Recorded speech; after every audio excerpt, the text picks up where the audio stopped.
Bienvenue sur Aventure Humaine. Nous sommes Laura Lepers et Gaël Aymar, entrepreneurs humanistes et cofondateurs de Podcast Mania, studio de production et créateurs de la formation À vous les studios. Notre mission, diffuser des ondes positives.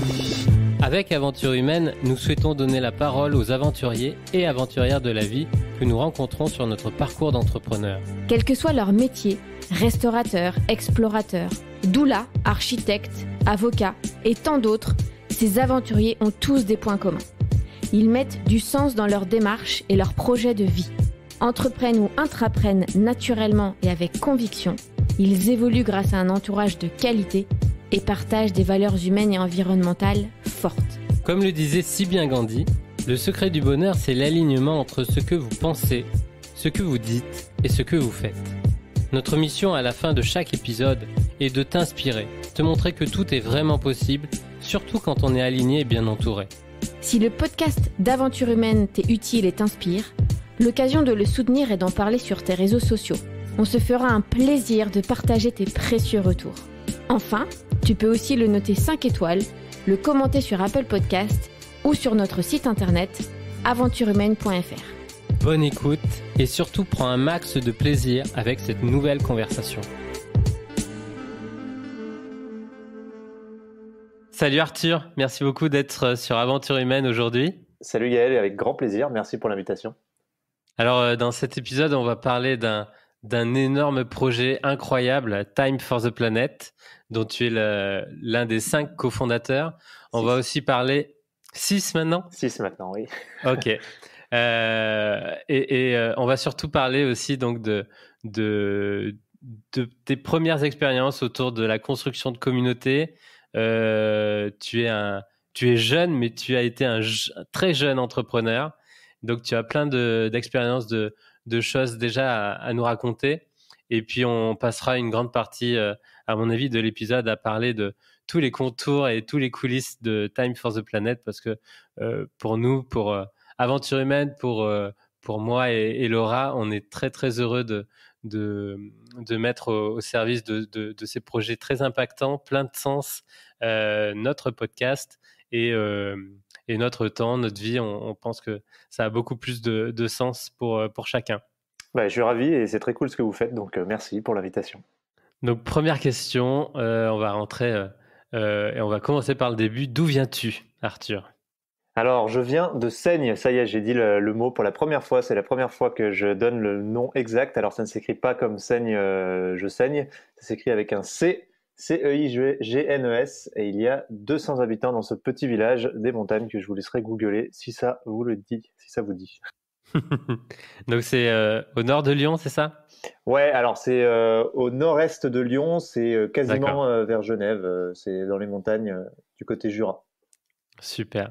Donc, enfance à la montagne, vraiment plein de nature. Et on va passer vite, mais tu es quel genre d'enfant ? Moi, j'ai des parents très sportifs qui me mettent sur les skis à 3 ans et qui m'y mettent régulièrement, 4 à 5 fois par semaine. Donc, enfance très, très sport et très nature dans le sens où dès qu'on pouvait aller dehors, on le faisait et beaucoup de balades, beaucoup de construction de cabanes dans les forêts quand il n'y avait pas de neige et beaucoup d'expéditions avec mes amis pour aller me promener et voir des cascades ou autres autour de chez nous. On se rejoint sur les cabanes en Auvergne de ce côté-là. Et donc, tu te projetais sur une carrière de sportif ou tout de suite, t'avais plutôt l'idée de créer ta société, ton business ? En fait, ce qui est assez fou, c'est que je me projetais pas. J'ai mis longtemps à comprendre ça, mais j'ai remarqué que tous les autres enfants, ils disent moi je serais ça, moi je serais ci, et moi j'avais même pas compris que j'allais vieillir, je crois. J'avais pas ça en tête. Et du coup, je t'avoue que je me suis jamais vraiment projeté. Je me suis un peu laissé porter par les choses. J'ai fait un bac S que j'ai obtenu avec mention et j'étais plutôt à l'aise. Mais j'ai décidé de mettre un seul choix sur ma fiche de vœux. Oui. Fac de sport. Parce que j'aimais bien le sport et je me suis dit qu'est-ce que t'aimes, le sport, fac de sport. Voilà. C'était un peu absurde. Je me suis un peu fait taper sur les doigts par mes profs, mes parents, mais au final, j'ai suivi instinctivement ce que j'aimais, voilà. Donc, tu as été en fac de sport, évidemment, mais en parallèle de ça, tu avais déjà lancé une société, des communautés, c'est ça? Alors non, je l'ai lancé la toute première en fac de sport. Alors ce qu'il faut savoir, c'est que moi je suis de décembre, donc j'arrive à la fac, j'ai 17 ans, je suis encore un petit genou. Et c'est là que ça commence pour moi, effectivement, parce que c'était il y a un certain temps et c'était au moment où Facebook commençait à vraiment avoir de la puissance et à être un réseau social viral qui prenait. Et en fait, à ce moment-là, c'était assez simple d'avoir de la visibilité sur ce réseau. Et très peu de gens pensaient à créer des communautés parce qu'on disait que c'était des jeux, quoi, tout simplement, et qu'il n'y avait rien à faire avec les réseaux sociaux. C'est fou, hein, t'imagines en 10 ans comme ça évolue. Enfin, on est passé de c'est un jeu à c'est un des GAFA, un des business les plus puissants au monde, quoi. Enfin bon, du coup, voilà, à cette époque-là, moi j'ai commencé à créer, je créais plein de choses. Et en fait, je me suis retrouvé sur les communautés en ligne parce que j'ai eu l'occasion de gérer une première page, un premier compte qui s'appelait un Spotted, voilà, sur ma fac à l'époque. Donc c'était quelques milliers d'abonnés. J'ai trouvé ça très intéressant, ça m'a captivé et j'ai un peu compris comment ça fonctionnait. Donc j'ai recréé d'autres communautés. Puis il y en a une qui a bien fonctionné, qui s'appelait Nuit sans folie à l'époque et qui a très rapidement cumulé plusieurs centaines de milliers d'abonnés. Et c'est comme ça que j'ai appris vraiment à gérer une communauté de manière plus globale et à gérer la monétisation d'une communauté, comment on la transforme en média, etc., quoi. Et donc du coup, cette première communauté pour ta fac, donc tu es bénévole, tu fais ça au BDE ou... Alors non, pour tout te dire, non, c'était déjà payé? Non, alors non, j'ai jamais été payé presque. Alors bon, c'est difficile de dire déjà payé. En fait, les Spotted, ça permettait de raconter anonymement de passer un message anonymement à quelqu'un de son campus. C'était souvent pour passer un mot doux ou un petit poème pour dire, ah, je t'ai vu à l'abribus avec ton manteau rouge, ton sourire a illuminé ma journée. Enfin voilà, c'est des trucs sympas, quoi. C'était avant Appen, quoi. Eh ben, je rigole, mais Appen a été les premiers entrepreneurs que j'ai connus parce qu'ils m'ont contacté, parce que j'avais un Spotted et qui faisait de la publicité sur tous les Spotted de France. Donc l'idée vient de Appen. Et Appen, je l'ai jamais raconté. C'est les premiers entrepreneurs que j'ai vraiment, avec lesquels j'ai vraiment discuté et qui m'ont vraiment donné des gros conseils, qui m'ont vraiment orienté dans une carrière d'entrepreneur. Donc voilà, tu sais tout. Les mecs venaient de lever 8 millions d'euros. Moi, j'étais là, j'étais un poussin, je comprenais rien. J'ai eu l'occasion de les avoir au téléphone, le CEO et tout. C'était assez incroyable et on s'est bien entendu. Donc, ils m'ont donné beaucoup de conseils. Et encore aujourd'hui, je vois qu'ils suivent tout. Hein. Ils suivent dès que je mets une story, ils sont là, ils la regardent. C'est vrai que j'ai pas repris beaucoup de nouvelles. Donc, si un jour ils écoutent ce podcast, salut les gars. Enfin voilà. Et donc, du coup, ce Spotted, c'était un autre mec qui l'avait créé. Mais il avait fait juste le tout début, le 0 à 1. Et en fait, il a dit, moi j'en ai marre, j'ai pas envie de gérer ce truc, est-ce que quelqu'un veut le reprendre? Il y a eu plein de commentaires, j'ai mis le mien. Et je me rappelle, 1 heure après, je reçois un message, salut, t'as l'air d'être le mec le plus normal qui se propose de reprendre le Spotted. Donc bah voilà, t'es admin. Et je me retrouve admin d'un truc qui grossissait. Voilà. À l'époque, pour moi, c'était fou, mais tu vois, on parle de 2000 personnes, quoi. Mais du coup, voilà, ça s'est fait comme ça. Et donc, évidemment, je gagnais rien du tout avec ce truc, quoi. Enfin, il y avait pas de modèle économique aucun, quoi. Ok. Et par contre, donc la communauté Nuit sans folie, là c'est quoi le deal, le business model? Bah, en fait, clairement, les Spotted s'essoufflaient et je me disais, purée, c'est dommage, il y avait un truc intéressant avec ce concept de raconter des trucs dont on a honte de manière anonyme pour que ça amuse la communauté ou voilà. Et je me suis dit, bah, on va faire la même chose, mais il faut qu'on trouve un sujet cette fois-ci national parce que j'ai envie que ça soit national et plus juste cantonné à un campus. Et du coup, pour moi, le sujet a été assez vite trouvé puisque le sexe, c'est quand même quelque chose qui rassemble et qui, justement, renferme beaucoup de pépites dont on a un peu honte et qu'on n'ose pas partager. Et c'est comme ça que Nuit sans folie est née, avec l'idée de dire, je partage anonymement mes pires expériences sexuelles pour faire rire la communauté et aussi décomplexer un peu le sexe qui est très tabou et qui était un sujet très difficile. Ça s'est vachement décomplexé justement depuis. Mais je pense qu'il y a un vrai truc avec ça et il y avait un vrai besoin de fond. Et donc Nuit sans folie a pris très très très très vite. Okay. Ça a été une explosion totale. Je l'ai déjà raconté, mais on est passé il y avait 200 abonnés sur la page, à 1000 le lendemain, 10 000 le surlendemain, 100 000 le jour d'après, 270 000 le jour d'après. Donc vraiment un truc exponentiel, incontrôlable. Parce qu'il faut savoir qu'à l'époque, quand tu likais un contenu, tous tes amis le voyaient. Oui, Donc oui. la viralité était complètement folle, quoi. Ils ont bridé ça assez rapidement d'ailleurs après cette période-là. Ça a peut-être duré 6 mois et moi j'ai pris un peu ce truc-là au passage. Et en fait, j'avais aucune idée de comment on trouve un modèle économique à ces trucs-là. J'en savais vraiment rien. J'avais même pas idée enfin, je voulais même pas mettre de modèle économique. Tu vois, j'étais vraiment un poussant entrepreneur. Et en fait, c'est le fait que la communauté grandisse vraiment et ait un vrai impact. Alors, il y a eu plein de choses au milieu. VDM m'a fait fermer cette page parce qu'elle s'appelait Nuit de merde. J'ai dû recréer ma communauté en l'appelant Nuit sans folie. Pour le relancer, j'ai tagué tout mon campus où il y avait 20 000 étudiants. Enfin, j'ai dû faire du street marketing un peu agressif. Enfin, tout ça pour dire que quand ça a repris, qu'est-ce que tu as fait comme street marketing? Eh ben, écoute, c'est pas bien. Hein, je ne vous invite pas à faire pareil. Mais en fait, on a avec mes meilleurs potes de fac, on est allé un soir sur le campus. On avait fait des pochoirs de gros pouces bleus Facebook avec NSF, donc Nuit sans folie. Ouais. Et on a tagué les gros pouces bleus en bleu fluo et les NSF en rose fluo. Mais c'était gros, hein, ça faisait 1 mètre par 50 cm. Et on en a fait 70, mais vraiment les mecs en mode stroboscopique. Genre sur les passages piétons, il y en avait un sur chaque bande.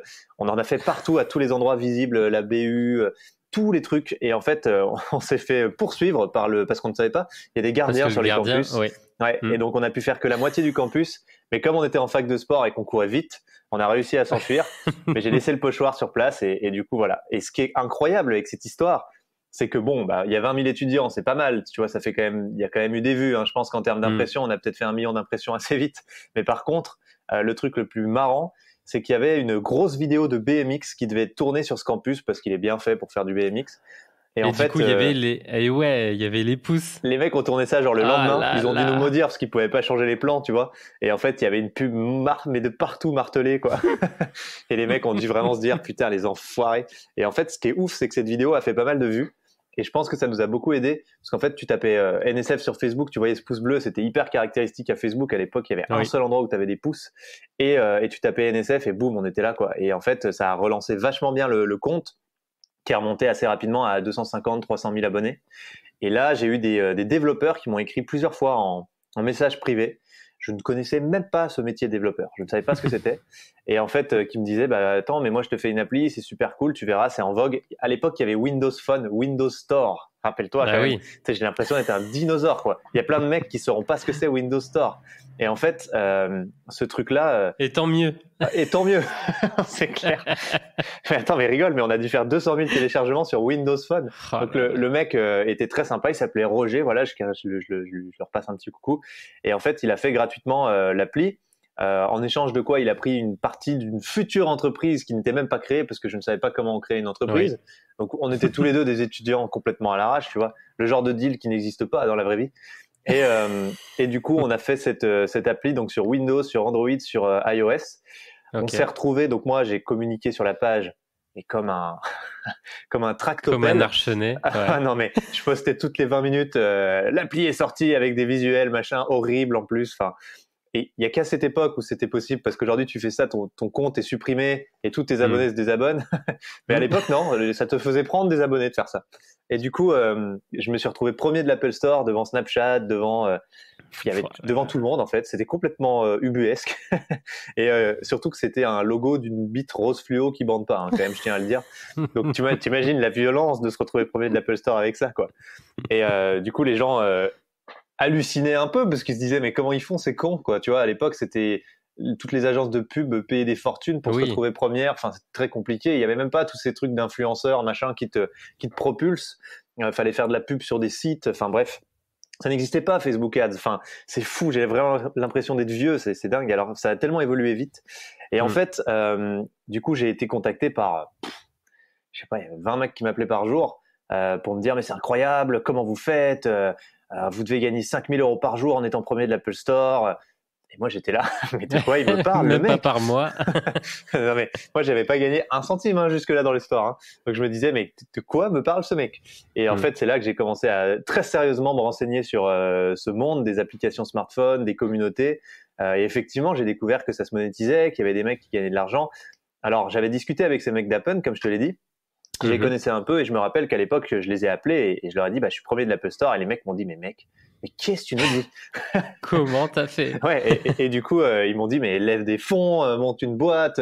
Et donc là, j'ai beaucoup parlé avec eux. J'ai dit, les gars, je ne connais rien. Je ne connais rien. Est-ce que vous Apprenez-moi. sentez la panique dans ma voix? Je ne connais rien. Et là, donc, ils ont fait partie de ces gens qui m'ont expliqué un peu tout ça, qui m'ont donné des conseils, qui m'ont envoyé vers des sites. Il n'y a pas The Family ou Oussama Hamar. Oui. Il y a rien. Tu peux pas Il y être a rien à entrepreneur. cette époque-là. Être entrepreneur, c'est toi sur Google parmi une jungle. Et en fait, Donc là, on reparle de c'est 2007, 2008, 2009 quoi. non, c'est plus 2012 là quand même à ce moment-là. Mais bon, ok, 2012. Ouais. Ah bah, ouais, The Family, c'est 2013 quoi. Ouais, voilà, bah en gros, enfin, tu vois, c'est au début de toutes ces histoires, quoi.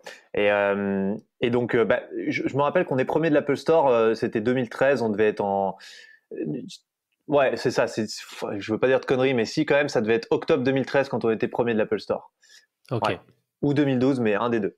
Et du coup, on arrive à avoir beaucoup de, enfin, je commence à prendre beaucoup de connaissances sur tout ça. Enfin, tu vois, il y a Melty qui fait un article sur moi, qui le sort et tout.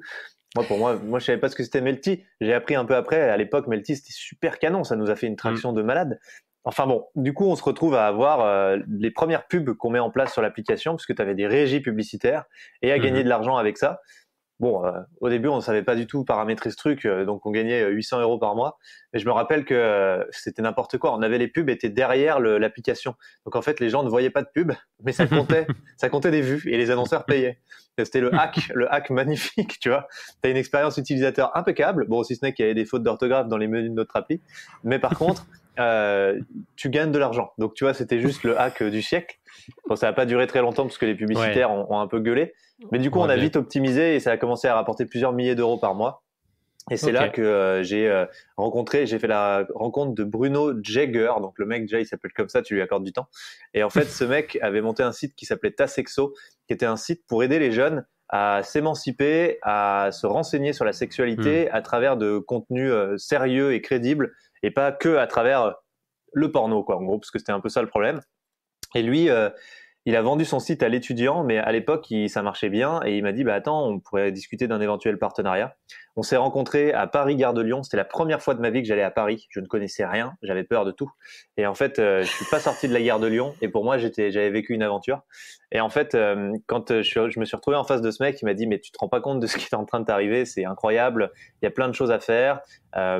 Il faut que il me disait, mais putain, mais qu'est-ce que tu fous en fac de sport, machin. Il était très sympa. Il était très complimentant aussi. Donc bon, j'étais un peu méfiant à l'époque, mais très vite, j'ai vu que c'était quelqu'un de bien intentionné et qui était bienveillant. Et en fait, il m'a proposé de créer la boîte, de gérer la partie juridique, comptabilité pour moi, parce que là, moi, je suis allergique à ça. Et il m'a aidé à fond là-dessus. J'ai énormément appris grâce à lui et sur tous ces aspects-là. Et donc, j'ai créé ma première boîte, Brainbox. Donc là, on est tout début 2014. Janvier genre, et donc autant te dire que tu vois, on avait déjà gagné de l'argent, c'était totalement à l'arrache, quoi. On gagnait de l'argent, on n'avait pas de structure, on n'avait rien. Oui, c'était de l'arrache maximale. Oui. Mais cet argent restait sur le compte de la régie publicitaire, donc finalement il n'y avait pas vraiment de souci, quoi. Oui. Et donc du coup on a fait cette première boîte Brainbox, et le coup un peu qui nous a fait prendre, c'est que je me suis dit, bah maintenant qu'on a compris comment monétiser une communauté, on avait un peu compris comment optimiser aussi la pub, on va aller voir d'autres gens qui ont des communautés, qui les ont créées sur Facebook ou autre, enfin il y avait quasiment que Facebook, et on va leur proposer de créer, de monétiser cette communauté en faisant un partenariat à 50-50. Mais bon, 50-50 sur des revenus qui passent de 0 à quelque chose, ça vaut le coup. Et du coup, on a commencé à faire plein de deals. On a aussi racheté des communautés.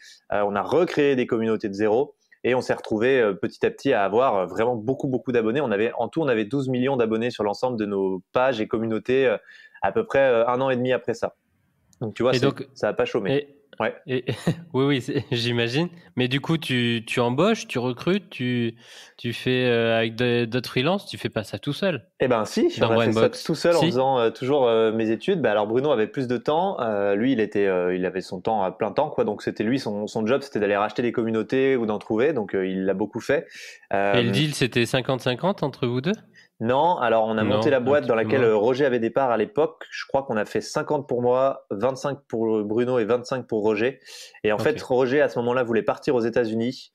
Donc il est parti aux États-Unis, okay. Il a lâché la boîte et c'est là que j'ai rencontré Lionel, qui est devenu mon CTO de toujours et qui est devenu un ami incroyable. Et lui, en fait, je faisais de la musique, je joue de la batterie dans un groupe et à l'époque, on avait un concert pour la fête de la musique 2014. Et au moment de démonter la batterie pour laisser la place au prochain batteur, à savoir Lionel, on a eu, je sais pas, une vague de lucidité. On s'est demandé ce qu'on faisait dans la vie. Et j'ai dit, j'ai monté une boîte dans les communautés et je cherche un nouveau développeur. Et lui, il m'a dit, je suis développeur et je cherche un mec qui a monté une boîte dans les communautés. Et vraiment, hein, genre, c'était absurde. Et du coup, on a rigolé, on s'est dit, c'est impossible. Et du coup, on a parlé, on a discuté. Très rapidement, il a pris le relais sur ce qu'avait fait Roger. On a fait 2-3 apps tout de suite. On a fait Et ça se dit, qui était un concept qui marchait bien à l'époque, Rap Punchline. Enfin, il a fait les trucs à fond et du coup, on l'a intégré à la boîte et il a pris les 25% de Roger. Très bien. Et donc, donc 12 millions de membres dans toutes ces communautés. Ouais. Et là, vous êtes plus que rentable, vous payez et ça cartonne, quoi. Alors, on n'était pas si rentable que ça parce qu'il y avait des communautés pour lesquelles, quand on faisait une app et on y mettait quand même beaucoup d'argent parce que il y avait pas mal de trucs à gérer, on avait des flops. Ça nous arrivait assez souvent. Typiquement, Et ça se dit dont je te parle, qui nous a pas rapporté autant d'argent qu'on pensait.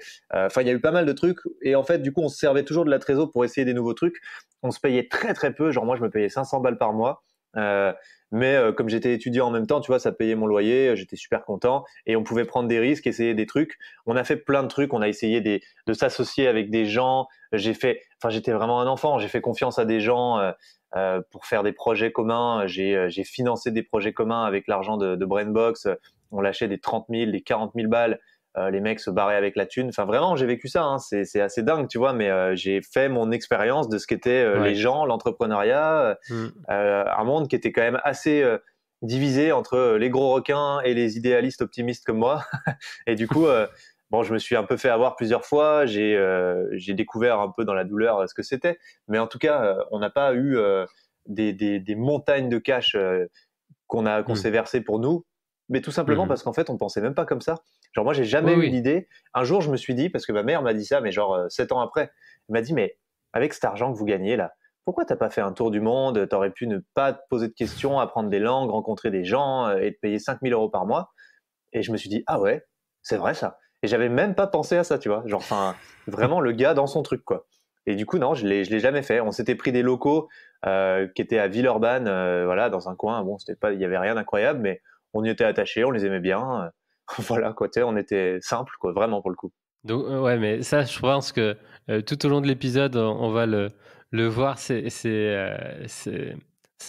transpire la simplicité et en fait le bon sens. J'ai l'impression, le bon sens peut-être dans ton éducation et justement dans ton enfance en fait, si tu veux, montagnard. J'étais heureux sans avoir à gagner d'argent. Enfin, et je le suis toujours, hein, franchement.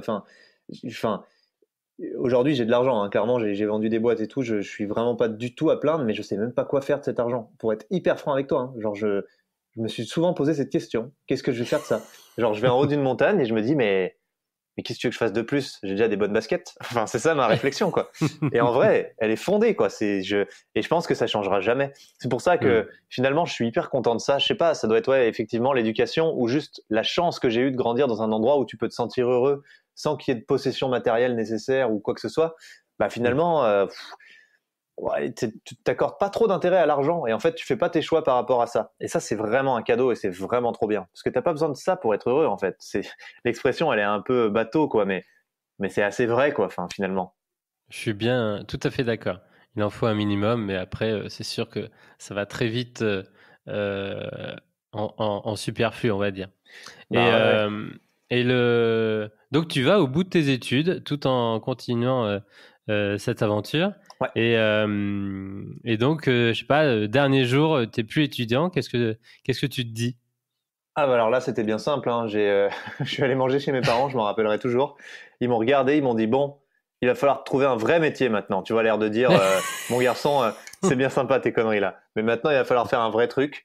Et j'ai dit, bah, c'est un vrai métier. Et ils m'ont dit, non, c'est mort. Et du coup, j'ai dealé avec eux. Alors que quand même, j'étais un adulte affirmé cette fois. Mais ils m'ont dit, C'est bien simple, tu as 1 an pour être dans une situation stable avec ce que tu fais. Sinon, sinon tu te trouves un vrai métier. Tu sais, ils voulaient me forcer, quoi. Mais en vrai, j'étais déjà autonome et indépendant, donc je m'en foutais. Mais juste, je me rappelle que j'ai eu ce deal-là et cette discussion-là. Ça m'a vexé parce que je me suis dit, putain, ils se rendent pas compte, mais c'est cool ce que je fais, quoi. Enfin, moi, j'en étais intimement convaincu, mais pour eux, c'était juste à chier, quoi. Je me rappelle, le seul truc que ma mère a toujours trouvé ouf, c'était, j'avais fait un compte de YouTuber, enfin de Facebooker, parce que je faisais des vidéos sur Facebook. C'était de l'humour et voilà, je faisais des petites mises en situation de trucs comiques, mais ça marchait très bien. Il y avait, je faisais des millions de vues pour de vrai, quoi. Tu vois, j'avais des vidéos qui faisaient 5-6 millions de vues, je faisais des fois 1 million de vues en 24 heures. Donc c'était cool, quoi. Et en fait, tout le monde parlait de ça à ma mère, quoi, parce que dans mon village, forcément, tu sais, c'était le truc incroyable, quoi. Et du coup, elle me disait, faut arrêter toutes tes bêtises là, sauf ça là. Alors que c'était le truc le moins rémunérateur, le plus absurde. Enfin bon, du coup, c'était drôle, quoi. Mais je leur veux pas. Comment comprendre ça? Moi-même, quelques années avant, je savais même pas que c'était possible, ça, tu vois. Et puis c'est sûrement ça aussi qui justement te permet d'avoir une base très solide qui ne bougera jamais. Tu sais qu'il peut t'arriver toutes ces galères. Tu sais que tu peux peut-être faire confiance à n'importe qui un petit peu naïvement. Et en fait, que tu sois à l'autre bout du monde ou à la gare de Lyon, en fait, tu rentres et c'est bon. C'est sécurisé. C'est clair. Il y a rien qui bouge et t'es attendu et puis tout ira bien, quoi. Ça, c'est sûr. Et puis, en fait, le seul truc qui bouge et qui me heurte, c'est le climat, quoi, pour de vrai, quoi. Et c'est aussi, on en viendra à ça tout à l'heure, mais moi, c'est effectivement. En fait, je me disais, moi, je rentre dans mes montagnes, j'ai de la nature autour de moi, j'ai des gens qui m'aiment et que j'aime. Je peux faire du sport et j'ai mes 2 jambes pour en faire. What else, quoi, tu vois. J'ai toujours eu ça. Enfin, peu importe ce qui m'arrive, du moment que je peux revenir à ça, je suis heureux, voilà. Et en fait. C'est pour ça que j'ai aussi été heurté quand j'ai vu qu'il y avait des transformations réelles sur mon lieu de bonheur et que c'était impacté par un climat de plus en plus chaud, quoi. On va y venir assez rapidement. Donc, tu as cet espace-temps d'1 an, entre guillemets, pour régler tes affaires. Et comment tu vas les régler?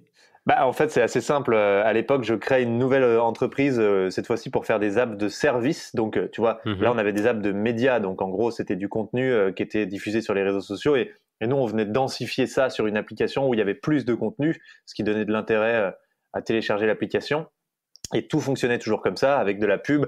On avait aussi quelques annonceurs en direct, notamment avec Rap Punchline, où on allait avec les maisons de disques, etc. Mais principalement, ça fonctionnait comme ça. Et j'ai voulu aller sur d'autres typologies d'app parce que ça cartonnait. Là, par contre, les applis, ça cartonne. Là, c'est l'époque où tu as Tinder partout qui fait le buzz, machin. Et je me dis, allez, on va essayer des trucs plus dans le service. Et donc, on crée des premières applications. Alors là, je te passe les détails parce qu'on pourrait en raconter pendant des heures, mais je m'associe avec une nana très sympa, mais j'ai appris plus tard qu'elle était bipolaire. Ça a expliqué beaucoup de choses compliquées. Qui savait pas coder avec les bonnes pratiques parce que c'était pas c'était une bidouilleuse entre guillemets. Enfin, elle est géniale et je la remercierai toujours parce qu'elle m'a fait confiance, elle m'a aidé. Mais si tu veux, ça nous a mis face à des difficultés incroyables du genre sortir une app qui fonctionnait absolument pas, avoir un trafic dingue parce qu'on pouvait amener beaucoup de trafic avec nos communautés, se prendre des grandes gifles. Enfin voilà, petit à petit, j'ai levé de l'argent. J'ai fait une toute première levée de fonds de 30 000 euros. Puis une autre de 50 000, puis une autre de 350 000. Enfin, et en fait, avec toujours des en business angel. Business, que donc, tu connaissais déjà. Non, pas du tout. En fait, j'ai trouvé une avocate pour me faire cette deuxième boîte qui s'appelait Start Corporation. J'étais tellement un bébé, mec. Et pourtant, c'était il y a pas si longtemps. Enfin, c'était il y a 5-6 ans, quoi, ça. Et en fait, on a monté la boîte Start Corporation ensemble. Elle a trouvé ça malin, ce qu'on était en train d'essayer de faire. Elle m'a présenté un ami à elle, un gestionnaire de patrimoine avec lequel je me suis très bien entendu, qui m'a présenté l'expert comptable de la région qui gagnait beaucoup d'argent. Les deux m'ont dit, nous on est business angels, on va t'aider. Ils ont fait la première levée de fonds de 50 000 euros et puis après ils sont allés me chercher des clients à eux et notamment le gestionnaire de patrimoine et en fait boule de neige. Et à force, mais j'ai raté des levées de fonds aussi. Je me rappelle la première fois que j'ai voulu lever 350 000 euros, j'étais pas prêt, mon discours était immature, j'avais pas le truc, j'avais pas compris. Et en fait, les mecs ont dit non, on n'y va pas, quoi. Je me suis pris un gros lapin dans tu sais, les gros meetings où tu lèves de l'argent, où tu es hyper focus, tu as filé une presse à tout le monde, tu essayes de vendre du rêve à la Steve Jobs, et à la fin, les gars te disent ouais, bah non, du coup. Du coup, c'est assez dur, quoi. Ouais. Enfin, j'ai vraiment vécu plein de trucs comme ça où c'était pas simple. Et il y a des gens aussi autour de moi qui m'ont approché et qui m'ont dit c'est vachement cool ce que tu fais. Et je me suis retrouvé à avoir des gens de Grenoble qui ont mis de l'argent totalement random en mode ouais, on met 10 000 euros chez toi comme ça. Bon, bah, très bien. Plus tard, ces gens-là m'ont mis le plus gros couteau dans le dos de ma carrière. Donc, j'ai appris qu'il fallait pas laisser des gens, même pour 10 000 euros, venir de manière random. Enfin, voilà, tout ça pour dire que cette année-là où je devais faut être aussi tenir mon engagement, sélectif que ces business angels envers les projets dans lesquels ils investissent. Il faut être dans le même état d'esprit pour faire entrer les investisseurs chez soi. il faut connaître un peu les gens en fait. Et puis bon, tu peux pas échapper à ce truc. Quand j'en parle avec d'autres entrepreneurs, tu as toujours des mecs qui veulent pas faire les choses pour le bien des autres et qui font les choses pour leurs intérêts à eux et qui sont prêts à mordre s'il faut. Et en fait, malheureusement, ça, c'est difficile de trier quand même, hein. Enfin bon. Du coup, voilà ce qui s'est passé un peu pendant cette année, qui était assez effrénée honnêtement. Mais en juin de l'année d'après, donc j'avais fini mes études en juin, je finalisais une belle levée de fonds. Donc j'avais des moyens de me financer et de financer ma vie, ce qui a fait que mon contrat était rempli. Et donc mes parents ont senti que là ils avaient plus d'emprise et de toute façon que j'allais jamais aller faire des pompes à vélo chez Decathlon puisque c'était ça le master que j'avais obtenu et que je préférais aller faire des trucs stylés avec les communautés et avec ce sur quoi j'avais mis un doigt, quoi. Ok. Et donc donc là tu as du carburant dans la société, on va dire, et tu lances donc les apps de service. Ouais, alors on se concentre sur une première app. Alors on avait fait une première app qui s'appelait App Heroes, qui servait à faire des apéros entre voisins. Autant te dire que bon, on était resté dans une thématique assez légère malgré tout. Mais le problème, c'est qu'on avait vraiment craché l'appli qui était pourrie, le développement était naze. Par contre, on avait vraiment pris de la skills. Moi, sur la partie communauté, marketing, communication, là, j'étais devenu plutôt pas dégueu. Je savais un peu faire parce qu'on l'avait quand même fait sur beaucoup d'applis. Et donc, du coup, on était capable d'amener beaucoup de monde sur un service. En revanche, maintenant, il fallait qu'on arrive à développer des trucs quali. Et là, ça avait été un gros échec, mais ça nous avait remonté beaucoup de feedback. Et en fait, on avait une vraie demande importante sur une app qui permettrait de faire des rencontres dans la vraie vie. Parce qu'en fait, la plupart des gens ont besoin d'un prétexte pour faire des rencontres, que ce soit des rencontres qui peuvent aboutir à quelque chose d'amoureux ou à de l'amitié. En fait, par définition, les gens n'avaient pas envie que ça soit déjà phasé et qu'ils disent moi je cherche l'amour, moi je cherche des amis, machin. Ils disaient non, nous on veut juste des opportunités et on a envie que ça se passe dans un cadre naturel, simple. Et en fait, ces feedbacks suite à l'appli d'apéro nous avaient amené à créer une appli qui permettait de faire des rencontres dans le cadre d'activités de groupe. Et c'était toujours des activités de loisirs ludiques de tout type. Tu pouvais faire du yoga, tu pouvais faire du poney si tu avais envie, tu pouvais faire ce que tu voulais en fait, aller dans un bar, faire des cocktails, faire de la slackline. Et super concept, ouais. Et ben ça, il y avait un truc de fou furieux, ce concept-là. Donc moi, je le testais un peu sur nos communautés. Donc là, j'ai commencé à découvrir ce que c'était de d'abord vendre avant de faire, parce qu'on s'était pris une grosse pelle qui nous avait quand même coûté 50 000 balles. Alors c'est pas grand-chose après ce qu'on s'est pris ensuite, mais quand même. Et du coup, j'avais vraiment des feedbacks complètement fous sur ce produit. Mais vraiment, tout le monde disait non, mais là, ça, c'est la prochaine. Enfin, ça, s'il y a ça, nous, on s'y met à fond. Il y avait plein de gens qui étaient à fond, qui nous demandaient quand est-ce que ça sortait. Donc, on a commencé à développer ce truc-là. Et là, on est rentré dans un vrai gros projet, beaucoup plus musclé parce qu'on avait de l'argent, comme tu le dis. Donc là, on a commencé à recruter pour de vrai. On était quelques-uns, hein, quand même, je vais pas te mentir. On avait eu pas mal de stagiaires, on avait eu pas mal de freelance, mais on n'avait jamais sauté le pas de faire des CDI. Parce que ça faisait flipper, quoi. Quand t'as pas des revenus solides, tu te dis putain, imagine la pub en plus d'un mois sur l'autre, c'est fluctuant. Tu vois, genre les mois avant Noël, ça te fait de l'argent à fond. Et puis juste après, ça fait 3,90 € hors taxe. Et puis là, boum, à la Saint-Valentin, ça repart. Et en fait, du coup, c'est super flippant. Tu peux pas du tout. Enfin, c'est dur de se dire j'embauche des gens en CDI, t'imagines, il faut les mettre à la porte 2 mois après parce qu'il y a plus de parce qu'il y a pas la Saint-Valentin, enfin c'est horrible. Oui, c'est du CDI saisonnier, quoi. Ouais, franchement, on voulait pas prendre ce risque-là et j'avais pas du tout envie d'assumer ça et de vendre du rêve à des mecs et de les embaucher en CDI et de devoir licencier après, j'étais pas prêt, quoi. Et du coup, on avait quand même beaucoup tourné avec plein de gens, voilà, mais on avait ce petit noyau dur où on était 3-4 et il y avait pas grand-chose de plus. Et là, pour la première fois, on a commencé à recruter. Et on a vraiment fait une team solide pour Start Corporation. Et du coup, cette team a été un peu le noyau dur dans lequel il y avait donc Sophie, qui était cette fameuse développeuse, qui avait 36 ans, qui était maman. Il y avait Lionel, du coup, qui est le fameux développeur qui fait de la batterie. Donc Bruno était uniquement sur Brainbox, lui, mais il faisait quand même du conseil un peu de manière générale pour nous aider à avancer, Bruno Jagger. Et ensuite, j'ai recruté, donc il y avait Hugo, qui est pas resté très longtemps, et j'ai recruté un ami d'enfance qui s'appelle Eddy, qui était designer produit, et qui est venu nous aider à faire l'appli.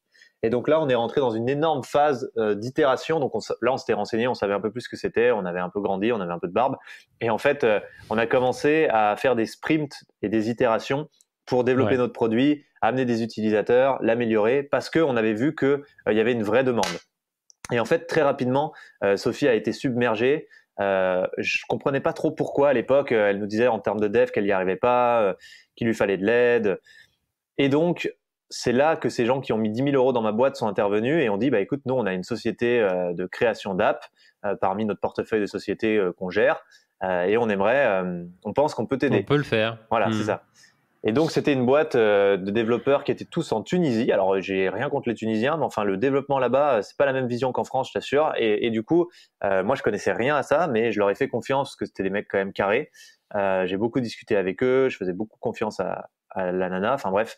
Et du coup, on a lancé un énorme chantier de développement sur cette appli-là, qui devait coûter 30 000 euros à la base, qui s'est retrouvé à coûter 150 000 euros à la fin. Ça nous a siphonné notre combien thune. De temps?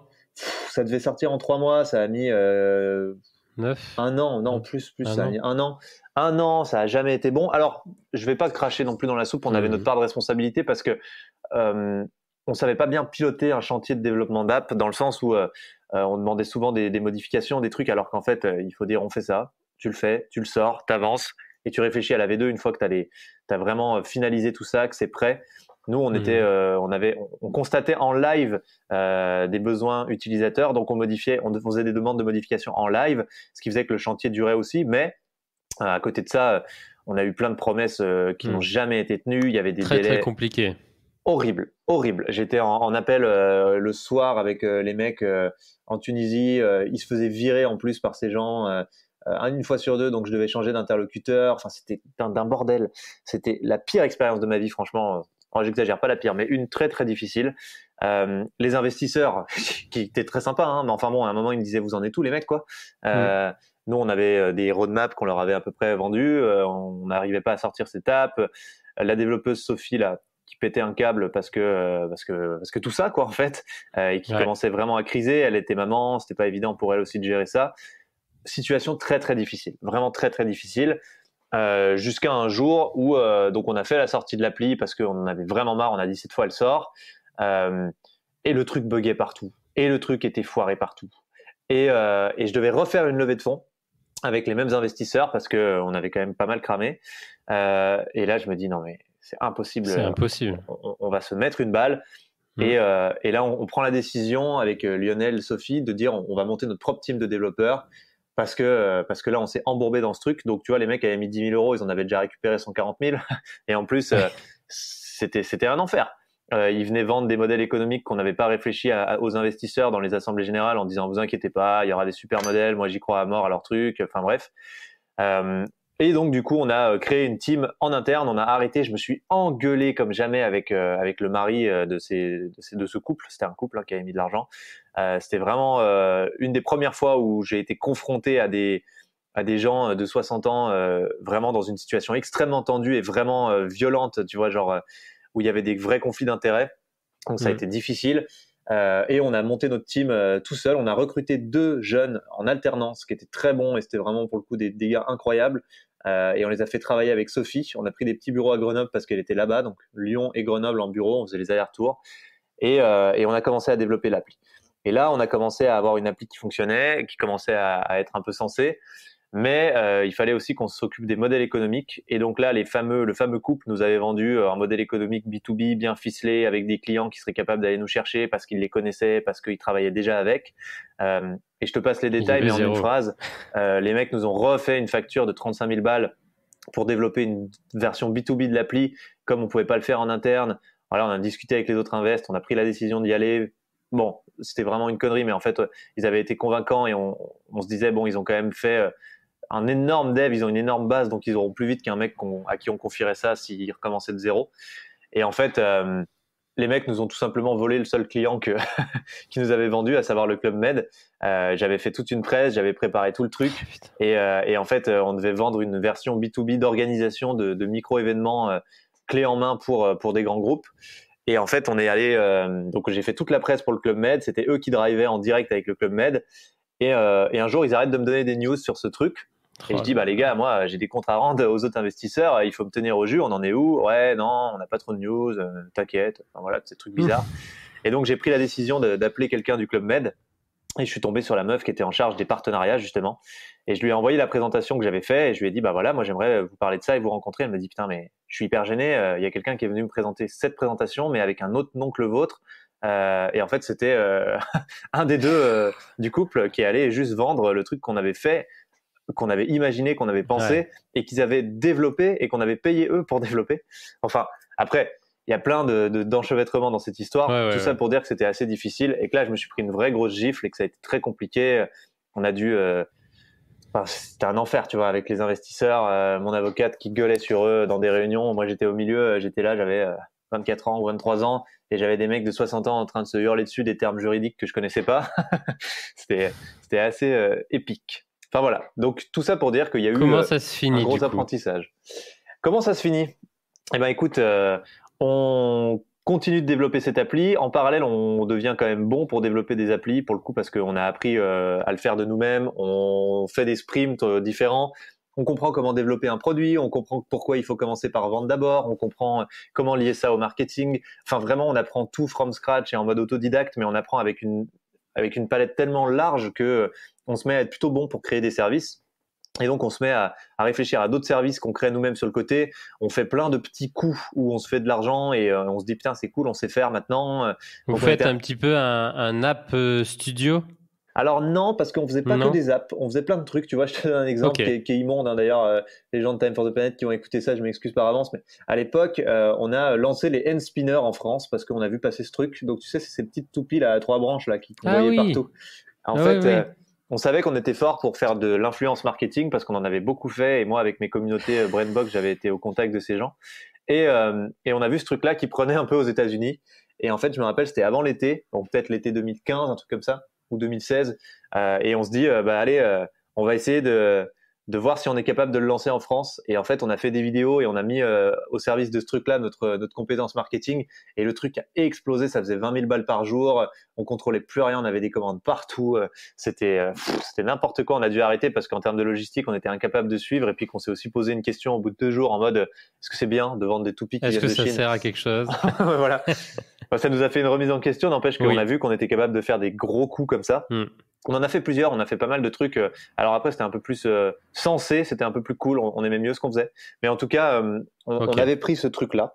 Et du coup, pendant qu'il y avait un peu ce bourbier avec notre app centrale, on a aussi été contacté. Et donc là, c'est en 2017, par le CEO d'un gros groupe de jeux aux États-Unis qui s'appelle Denali Studio, pour le coup.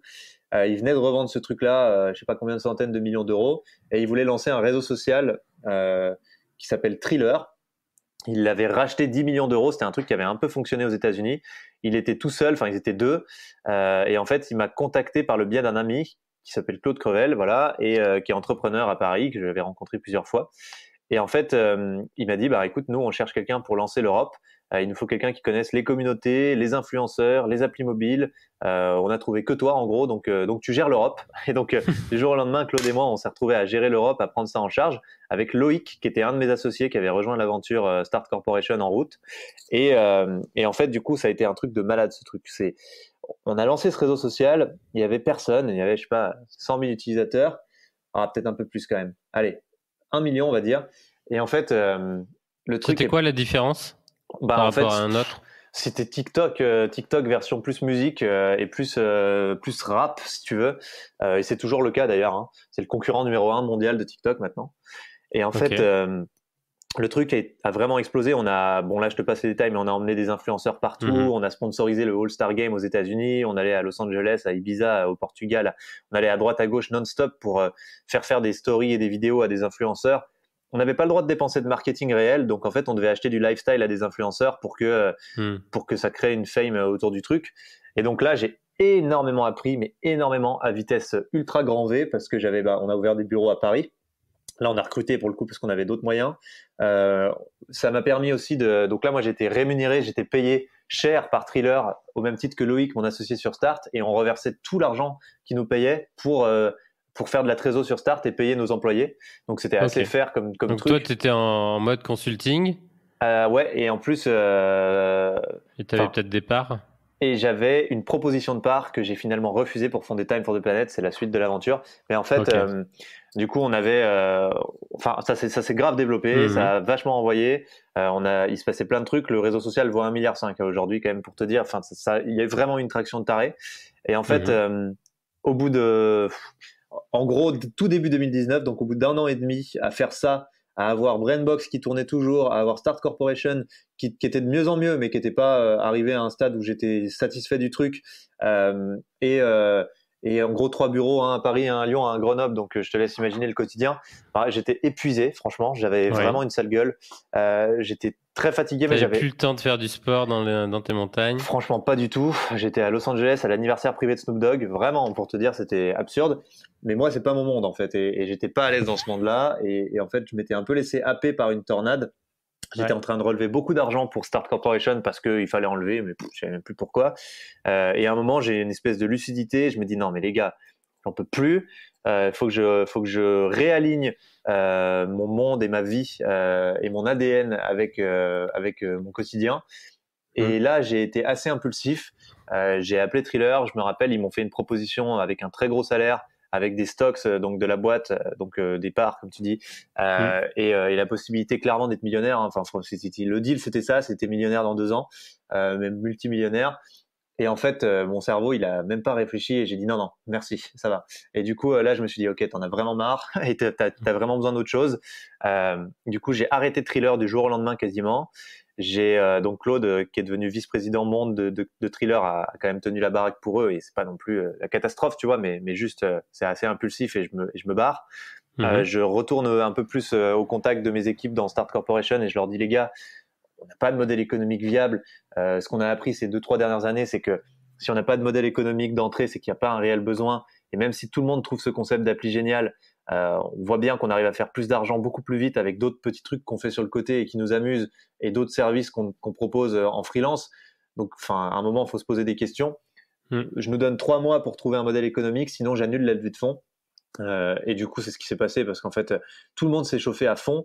Donc, entre-temps, les alternants étaient devenus des CDI, tout le monde était en CDI, il y avait plein de CDI dans cette boîte, hein. Il y avait du monde quand même, tu vois.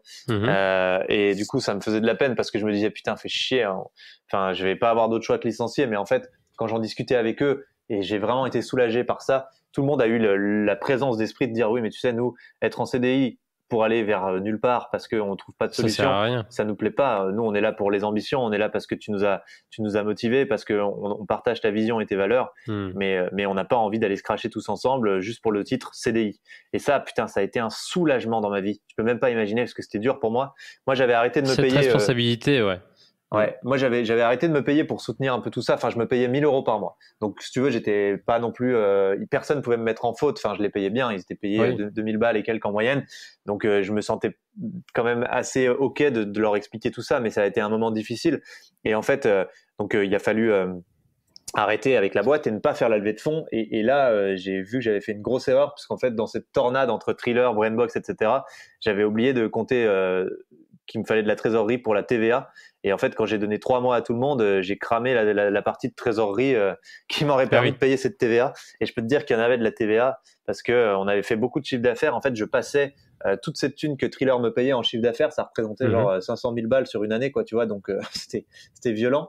Et en fait, donc Loïc et moi, il n'y avait pas que moi. Et en fait, du coup, je me suis retrouvé avec 120 000 € de dette de TVA. Et là, ça a été vraiment le bordel. Donc là, on est mi-2019, on est en mai 2019. Je suis en train de faire. Alors, Dieu merci, ils ont tous proposé de faire des ruptures conventionnelles. sauf un qui a pas voulu, mais finalement on lui a mis une petite prime et c'est passé. Donc ça a été moins compliqué. Mais par contre, je me retrouve avec, en gros, à devoir aller en tribunal de commerce pour liquider cette boîte et me faire interdire de monter des boîtes pendant 5 ans. Et pour moi, c'était juste impossible de me retrouver à être interdit de monter des boîtes parce que je pouvais plus du tout retourner dans un métier normal, entre guillemets.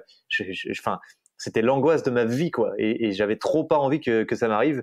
Et donc, du coup, je me suis battu comme un lion pour essayer de trouver à qui vendre cette boîte. J'ai rencontré plein de gens, de Pierre et Vacances à la direction Europe de Herbalife. Tu vois, c'était un outil de micro-événementiel. Donc, je cherchais des mecs à qui ça pouvait être utile. Et finalement, au miracle, j'ai trouvé un groupe belge qui a racheté la boîte, qui a épongé toutes les dettes, qui a géré toute la partie licenciement et tout ça. Enfin, vraiment magnifique. Mais par contre, ça m'a pris un temps fou. De mai jusqu'à août, en gros, j'avais une goutte de sueur en permanence parce que je savais pas si tout allait se passer comme prévu ou si j'allais me retrouver interdit d'entreprendre pendant minimum 5 ans avec la loose d'avoir fail une boîte, quoi. Et du coup, c'était vraiment...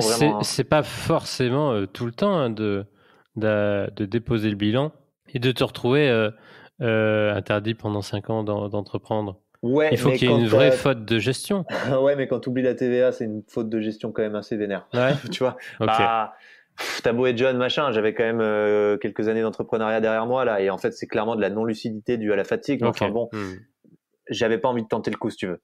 Et oui, évidemment. Mais bon, c'était pas une si grande évidence. Moi, j'ai vu des personnes justement frauder et déposer des bilans tous les 3 mois et empocher la trésor du trimestre. Dans le bâtiment, tu sais, il y en a aussi hein, des escrocs.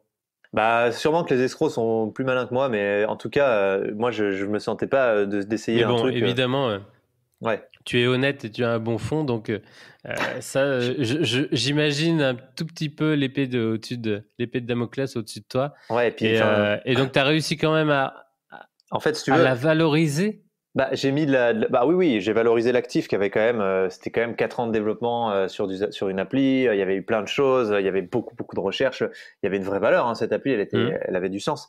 Et puis, je passe vite là-dessus, mais j'avais des huissiers 2 fois par semaine chez moi pour différentes raisons, que ce soit la TVA ou d'autres trucs, parce qu'il y avait d'autres trucs qui n'avaient pas été payés. C'était compliqué, plus les mecs, là, le couple, qui du coup s'est dit, nous, on va pas se retrouver à gagner tant de pognon qu'on pensait dans cette affaire, donc qui se sont retournés contre moi pour m'attaquer pour 300 raisons possibles et imaginables.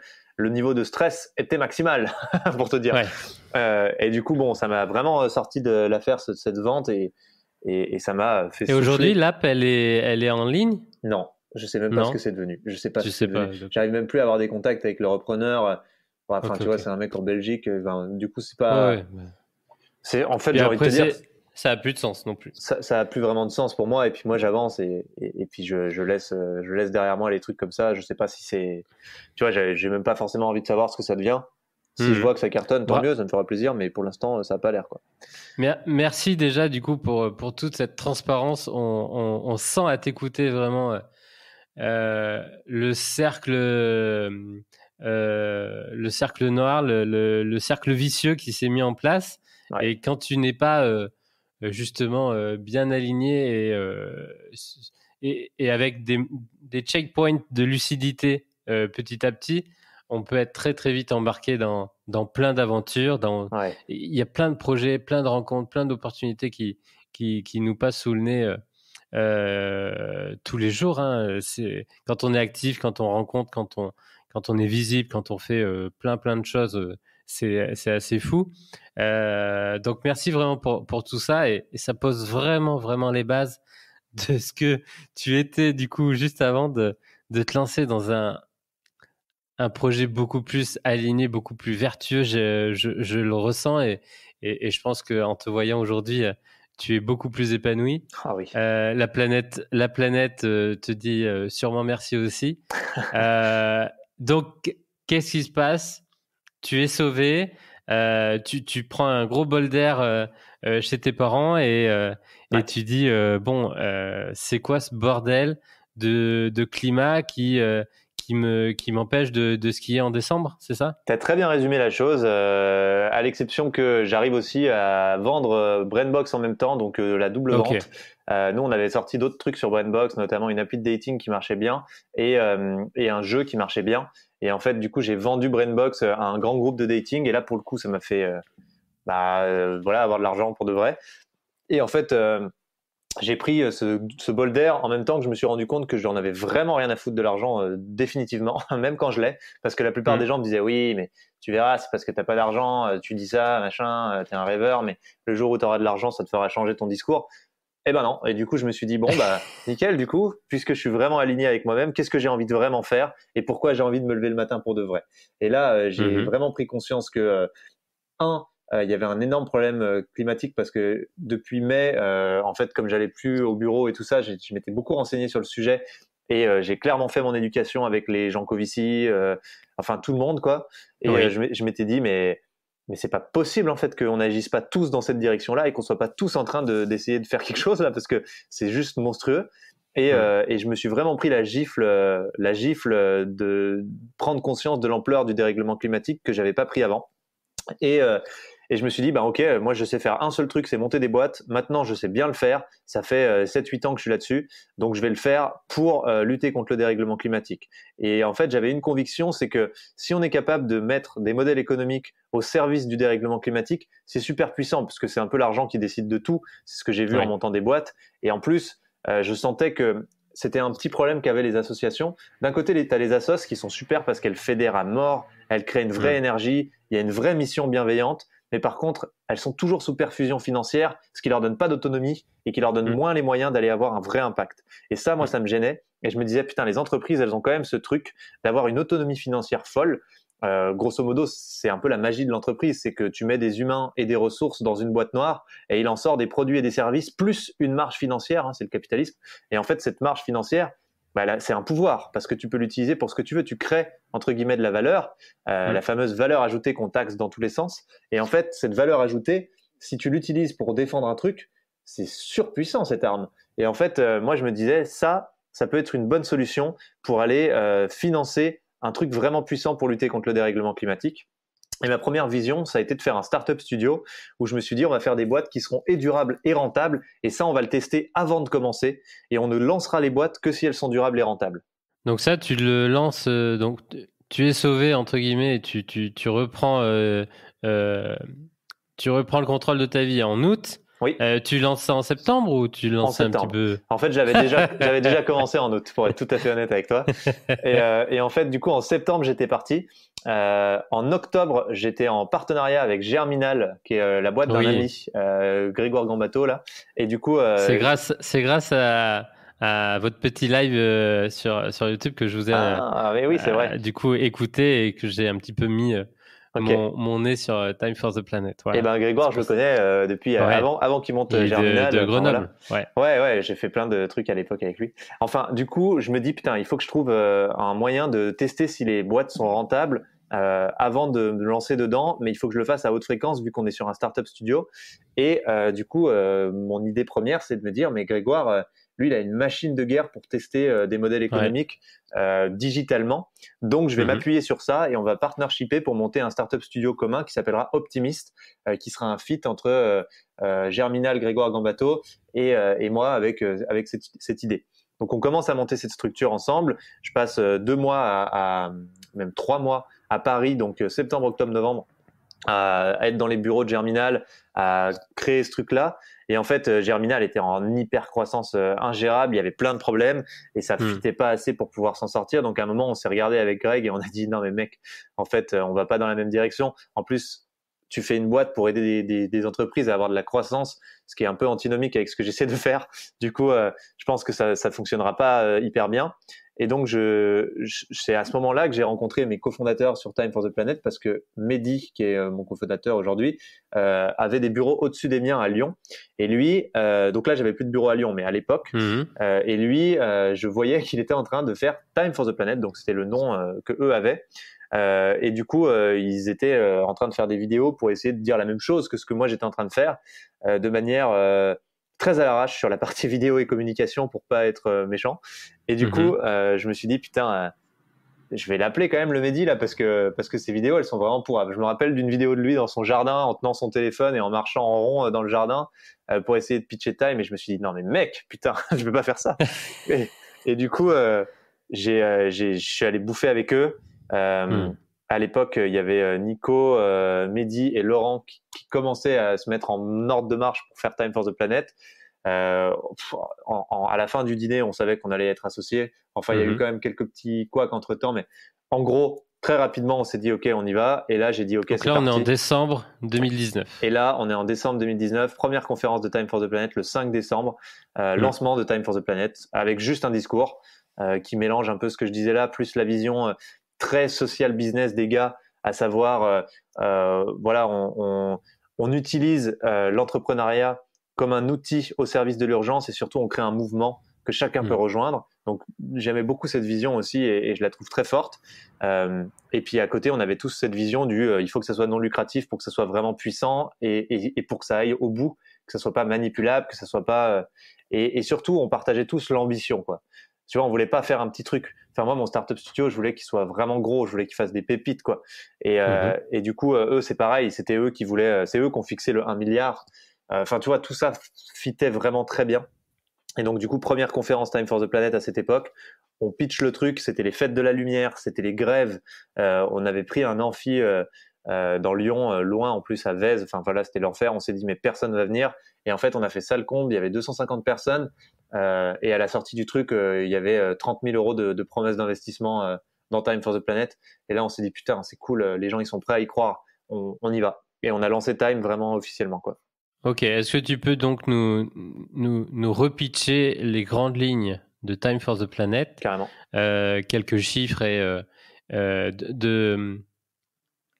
quelques principes de fonctionnement.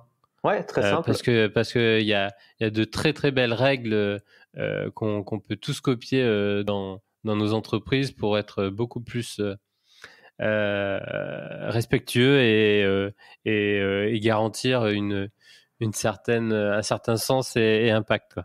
Alors, nous, en fait, l'idée, c'est qu'on rassemble 1 milliard d'euros pour créer 100 entreprises qui luttent à l'échelle mondiale contre le dérèglement climatique. Alors, comment on fait ça?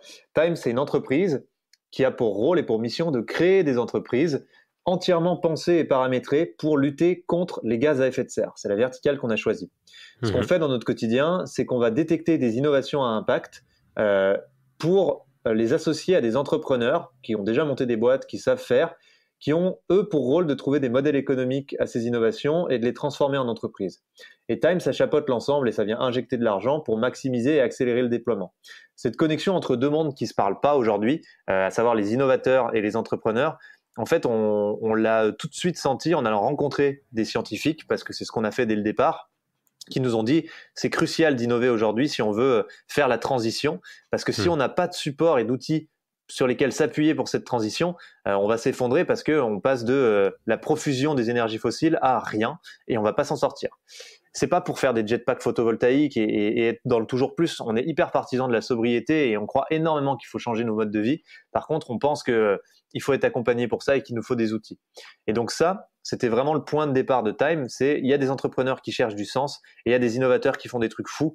On peut plus attendre. Il faut mettre ces gens ensemble. Il faut que ça fasse quelque chose. Par contre, ces entreprises, quand on dit qu'elles sont pensées et paramétrées de A à Z pour lutter contre le dérèglement climatique, ça c'est vraiment le fond et le cœur du réacteur, parce que on fonctionne 100% communautairement. Ça veut dire que nous, on n'a pas l'ambition avec nos petits bras de l'élever tout seul, c'est 1 milliard d'euros et de créer ces 100 boîtes. On est convaincu qu'il faut faire un mouvement, il faut que tout le monde puisse nous aider à le faire, il faut que chacun puisse rentrer dans Time for the Planet et s'emparer de ce mouvement pour l'aider à grandir et à aller plus vite. Et ça, c'est vraiment ce qu'on fait en donnant la possibilité à chacun de devenir associé, copropriétaire de Time for the Planet à partir d'1 euro. C'est super simple. Donc aujourd'hui, on a 7500 associés et l'idée, c'est qu'on soit des centaines de milliers et des millions à long terme. Et aujourd'hui, le mouvement nous a déjà dépassé parce qu'il y a des gens qui font plein de trucs et ça nous aide vraiment à grandir. Et clairement, le succès de Time, on peut pas juste se l'attribuer parce que c'est un tout et c'est ce mouvement de manière générale qui apporte ça. Et la deuxième façon dont on voit les choses au niveau communautaire, c'est que on sait qu'il y a beaucoup de chances d'échouer quand on monte une boîte et on veut pas échouer quand on parle d'innovations qui sont vraiment cruciales dans une période qui est aussi critique. Donc, il faut qu'on gagne à tous les coups.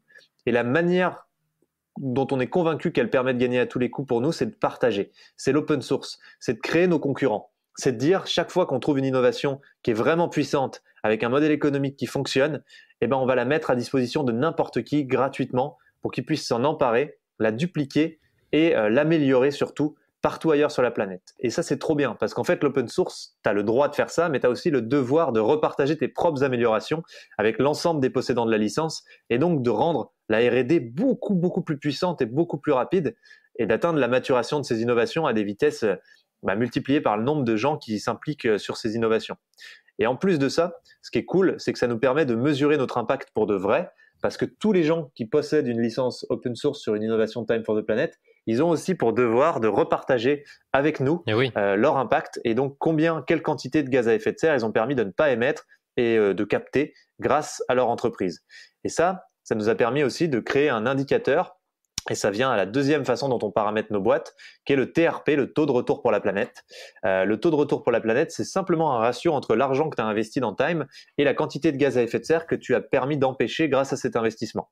Et ça, c'est la seule chose qu'on retourne à nos investisseurs parce qu'ils n'ont absolument pas de gains financiers possibles avec Time. C'est nos associés, on partage la boîte avec eux et ils sont pas là pour s'enrichir. Ils n'auront jamais la possibilité de s'enrichir parce qu'on a statué qu'il n'y aurait aucune distribution de dividendes possible, jamais. Et la seule chose qu'ils viennent chercher, c'est ce TRP. Donc nous, il faut qu'on le garantisse et qu'on le mette bien en place. Alors pourquoi on a voulu être non lucratif ? Pour toutes les raisons que j'ai évoquées. L'argent, c'est vraiment un outil et on pense que chaque euro doit être utilisé pour lutter contre le dérèglement climatique aujourd'hui. La deuxième chose, c'est qu'on a envie de ne pas être manipulable, on a envie que l'argent ne puisse pas être un sujet. Si demain Google vient, met 200 millions chez Time for the Planet, tout est construit pour que ça n'ait aucun impact. Et qu'en fait, à part mettre 200 millions, ils puissent rien en tirer, ils puissent pas s'en servir pour faire du greenwashing et ils puissent pas manipuler Time. Et ça, c'était vraiment hyper important. On y a passé les 6 premiers mois de Time. Comment vous avez fait justement ? Parce que c'est très très important de comprendre tout ce travail et tout ce qui est en fait possible de faire. C'est possible en fait. Vous n'avez pas inventé vraiment. Vous avez juste vraiment cadré tout ça. Et donc est-ce qu'il y a quelqu'un qui s'y connaissait un peu plus ? Est-ce que c'était collectif ? Est-ce que vous êtes fait accompagner ? Raconte-nous un petit peu tout ça. Alors, j'ai Nicolas et Laurent qui sont mes cofondateurs qui connaissent un peu, mais clairement, on s'est fait accompagner à mort. On a pris un avocat qui était très bon et on a mis beaucoup de temps à le trouver, qui s'appelle Dominique Stucki. Et en fait, ce monsieur a été le seul à nous dire, parce que la loi interdit par exemple la distribution de dividendes, la non-distribution de dividendes. Elle dit que tu ne peux pas statuer ça ou tu peux pas l'inscrire dans les statuts parce que il faut que ça soit validé en assemblée générale et c'est la seule condition. Mais nous, on voulait vraiment pas. On voulait vraiment que que ça ne puisse jamais être modifié. Et ce monsieur Dominique Stucki, qui est un avocat de longue date, nous a dit, en fait, moi je crois que vous pouvez réussir à le mettre dans les statuts en conditionnant la distribution de dividendes. C'est quelque chose qui se fait, mais ça se fait jamais dans cette direction-là. Et en fait, on a écrit dans nos statuts, c'est un exemple de truc qu'on a fait, mais on en a fait pas mal comme ça, que Time for the Planet distribuerait des dividendes avec grand plaisir le jour où, et seulement ce jour-là, la température à la surface du globe redescendrait à un niveau pré-industriel, donc c'est-à-dire avant 1850. Et en fait, si tu veux, on a mis plein de trucs impossibles comme ça, grâce à des avocats et des gens qui nous ont entourés. Je peux remercier aussi Jérôme Caz, qui est l'ancien PDG de la Coface, qui était une boîte cotée, qui nous aide encore de manière incroyable. Ce monsieur, il s'est vraiment pris d'affection pour ce que fait Time for the Planet. Il fait partie de notre conseil de surveillance d'ailleurs. Et lui, vraiment, son rôle, c'est de verrouiller tous ces trucs-là, de faire en sorte que ça soit impossible de manipuler Time for the Planet ou de dévier Time for the Planet. Et donc, il y a plein de trucs comme ça. Si tu veux, on s'est statué, on a créé la boîte en société en commandite par action pour avoir un conseil de surveillance qui est élu par les associés actionnaires, à l'exception de nous, les cofondateurs. Donc, c'est vraiment une instance qui est là pour contrebalancer et diviser le pouvoir et faire en sorte qu'il y ait toujours autant de pouvoir côté associé que côté cofondateur. Ce conseil de surveillance, il a des droits de veto. Il implique une double majorité aussi. Donc, il y a une majorité lorsqu'on vote en assemblée générale qui est 1 euro égale une voix. Donc, celle-là, elle n'est pas... si tu veux, elle n'est pas vraiment respectueuse des associés qui ont mis 1 euro si demain Google vient avec 200 millions d'euros et ça nous posait problème. Et il y a une double majorité obligatoire qui, celle-ci, fonctionne en 1 homme égale une voix. Et là, pour le coup, que tu aies mis 1 euro ou 200 millions, tu es vu de la même manière et qui donne la possibilité au conseil de surveillance d'appliquer ce qu'on appelle les golden shares. Donc, c'est-à-dire de créer des vétos, de bloquer les décisions de la boîte, de bloquer les cofondateurs. Donc, vraiment, on est en situation d'équilibre. Et ça, c'est un truc qu'on continue de travailler. Et c'est la mission de notre conseil de surveillance, en tout cas pendant encore un certain temps, de rendre le truc le plus solide possible. Ok. Vraiment, bravo pour tout ça. Moi, on va créer une nouvelle société là en début d'année. Ouais. Et évidemment, on va se servir un petit peu de tout ça parce que on veut être transparent, on veut être avec de l'égalité, on veut être en fait, on veut obliger et mettre pas mal de choses qui sont en fait beaucoup plus nourrissants dans tous les aspects au final de la vie. Bien sûr, c'est ça qui fait le succès. Enfin, nous, on s'est demandé aussi comment on pouvait rester. Enfin, il y a un gros problème de confiance dans l'écologie parce que on a tellement pris de greenwashing dans les dents, on a tellement pris de solutions miracles qui n'aboutissaient pas que c'est juste normal en fait. Et nous, on s'est dit mais comment on va passer ce problème de confiance? Et en fait, la réponse elle est bien simple, c'est juste d'être méga transparent. Tu vois là, la prochaine Assemblée générale, on va publier toutes les dépenses de Time for the Planet. C'est-à-dire que si on a pris un ticket de métro à 1 euro, c'est dedans. Et les associés, ils pourront lire ça. Et en fait, nous, on veut juste avoir la transparence la plus totale possible parce qu'on est convaincu que c'est la seule manière d'avoir une vraie confiance. Tu vois, enfin, c'est difficile autrement. Et d'ailleurs, donc, tout est en ligne, tout est possible de consulter, de télécharger. Et puis surtout, j'inviterai tout le monde à devenir associé cet énorme projet. Du coup, on va rentrer un petit peu plus dans la roadmap parce que donc ça se fait pas en un an, tout ça. Non, c'est compliqué. Même si du coup cette année 2020 a été incroyable, on voit que la mayonnaise a pris et ça c'est très très positif. Aujourd'hui, on est donc fin 2020 quand on enregistre. Tu peux nous dire un petit peu ce qui a été fait sur cette première année? Ouais, et ben écoute, donc au début on s'est structuré parce que je te rappelle que notre conférence en décembre c'était un peu un POC pour tester. Donc d'abord on a créé tout ça, ça nous a pris 6 mois, énormément de documentation, on a rédigé notre dossier scientifique pour expliquer comment on allait faire pour sélectionner les innovations, qui est-ce qu'on visait en tout cas pour être entouré, cette structuration juridique dont je viens de te parler. Donc c'était très long et en même temps moi j'ai commencé à vraiment communiquer et bourriner pour qu'on commence à se faire connaître. Donc on a mis 6 mois pour atteindre les 1000 premiers associés. Là aujourd'hui on a pris les 1000 derniers en 6 jours, donc on a vraiment tu vois une accélération comme tu le dis et c'est super cool. Mais en fait il y a vraiment tout ce travail de fond qui a été fait et qui nous a pris beaucoup de temps. Et puis on a fait connaître Time for the Planet. On a parlé de Time for the Planet tout le temps, on a réexpliqué, on a fait des visioconférences, on a organisé des confs d'abord physiques avant qu'il y ait une pandémie mondiale qui vienne tout foutre en l'air. Mais en tout cas, on a donné tout ce qu'on pouvait pour évangéliser ce concept et créer un bouche à oreille. On est allé chercher des gens influents pour qu'ils puissent rejoindre le mouvement, commencer à amorcer un peu la pompe aussi au niveau des financements. Donc tu vois, les 300 000 premiers euros, pareil, on a mis 6 mois à les choper. Là, on les lève en 1 mois. Donc ça accélère aussi. Et c'est parce qu'on a fait tout ce travail de fond et qu'on y a mis une énergie honnêtement vraiment dingue.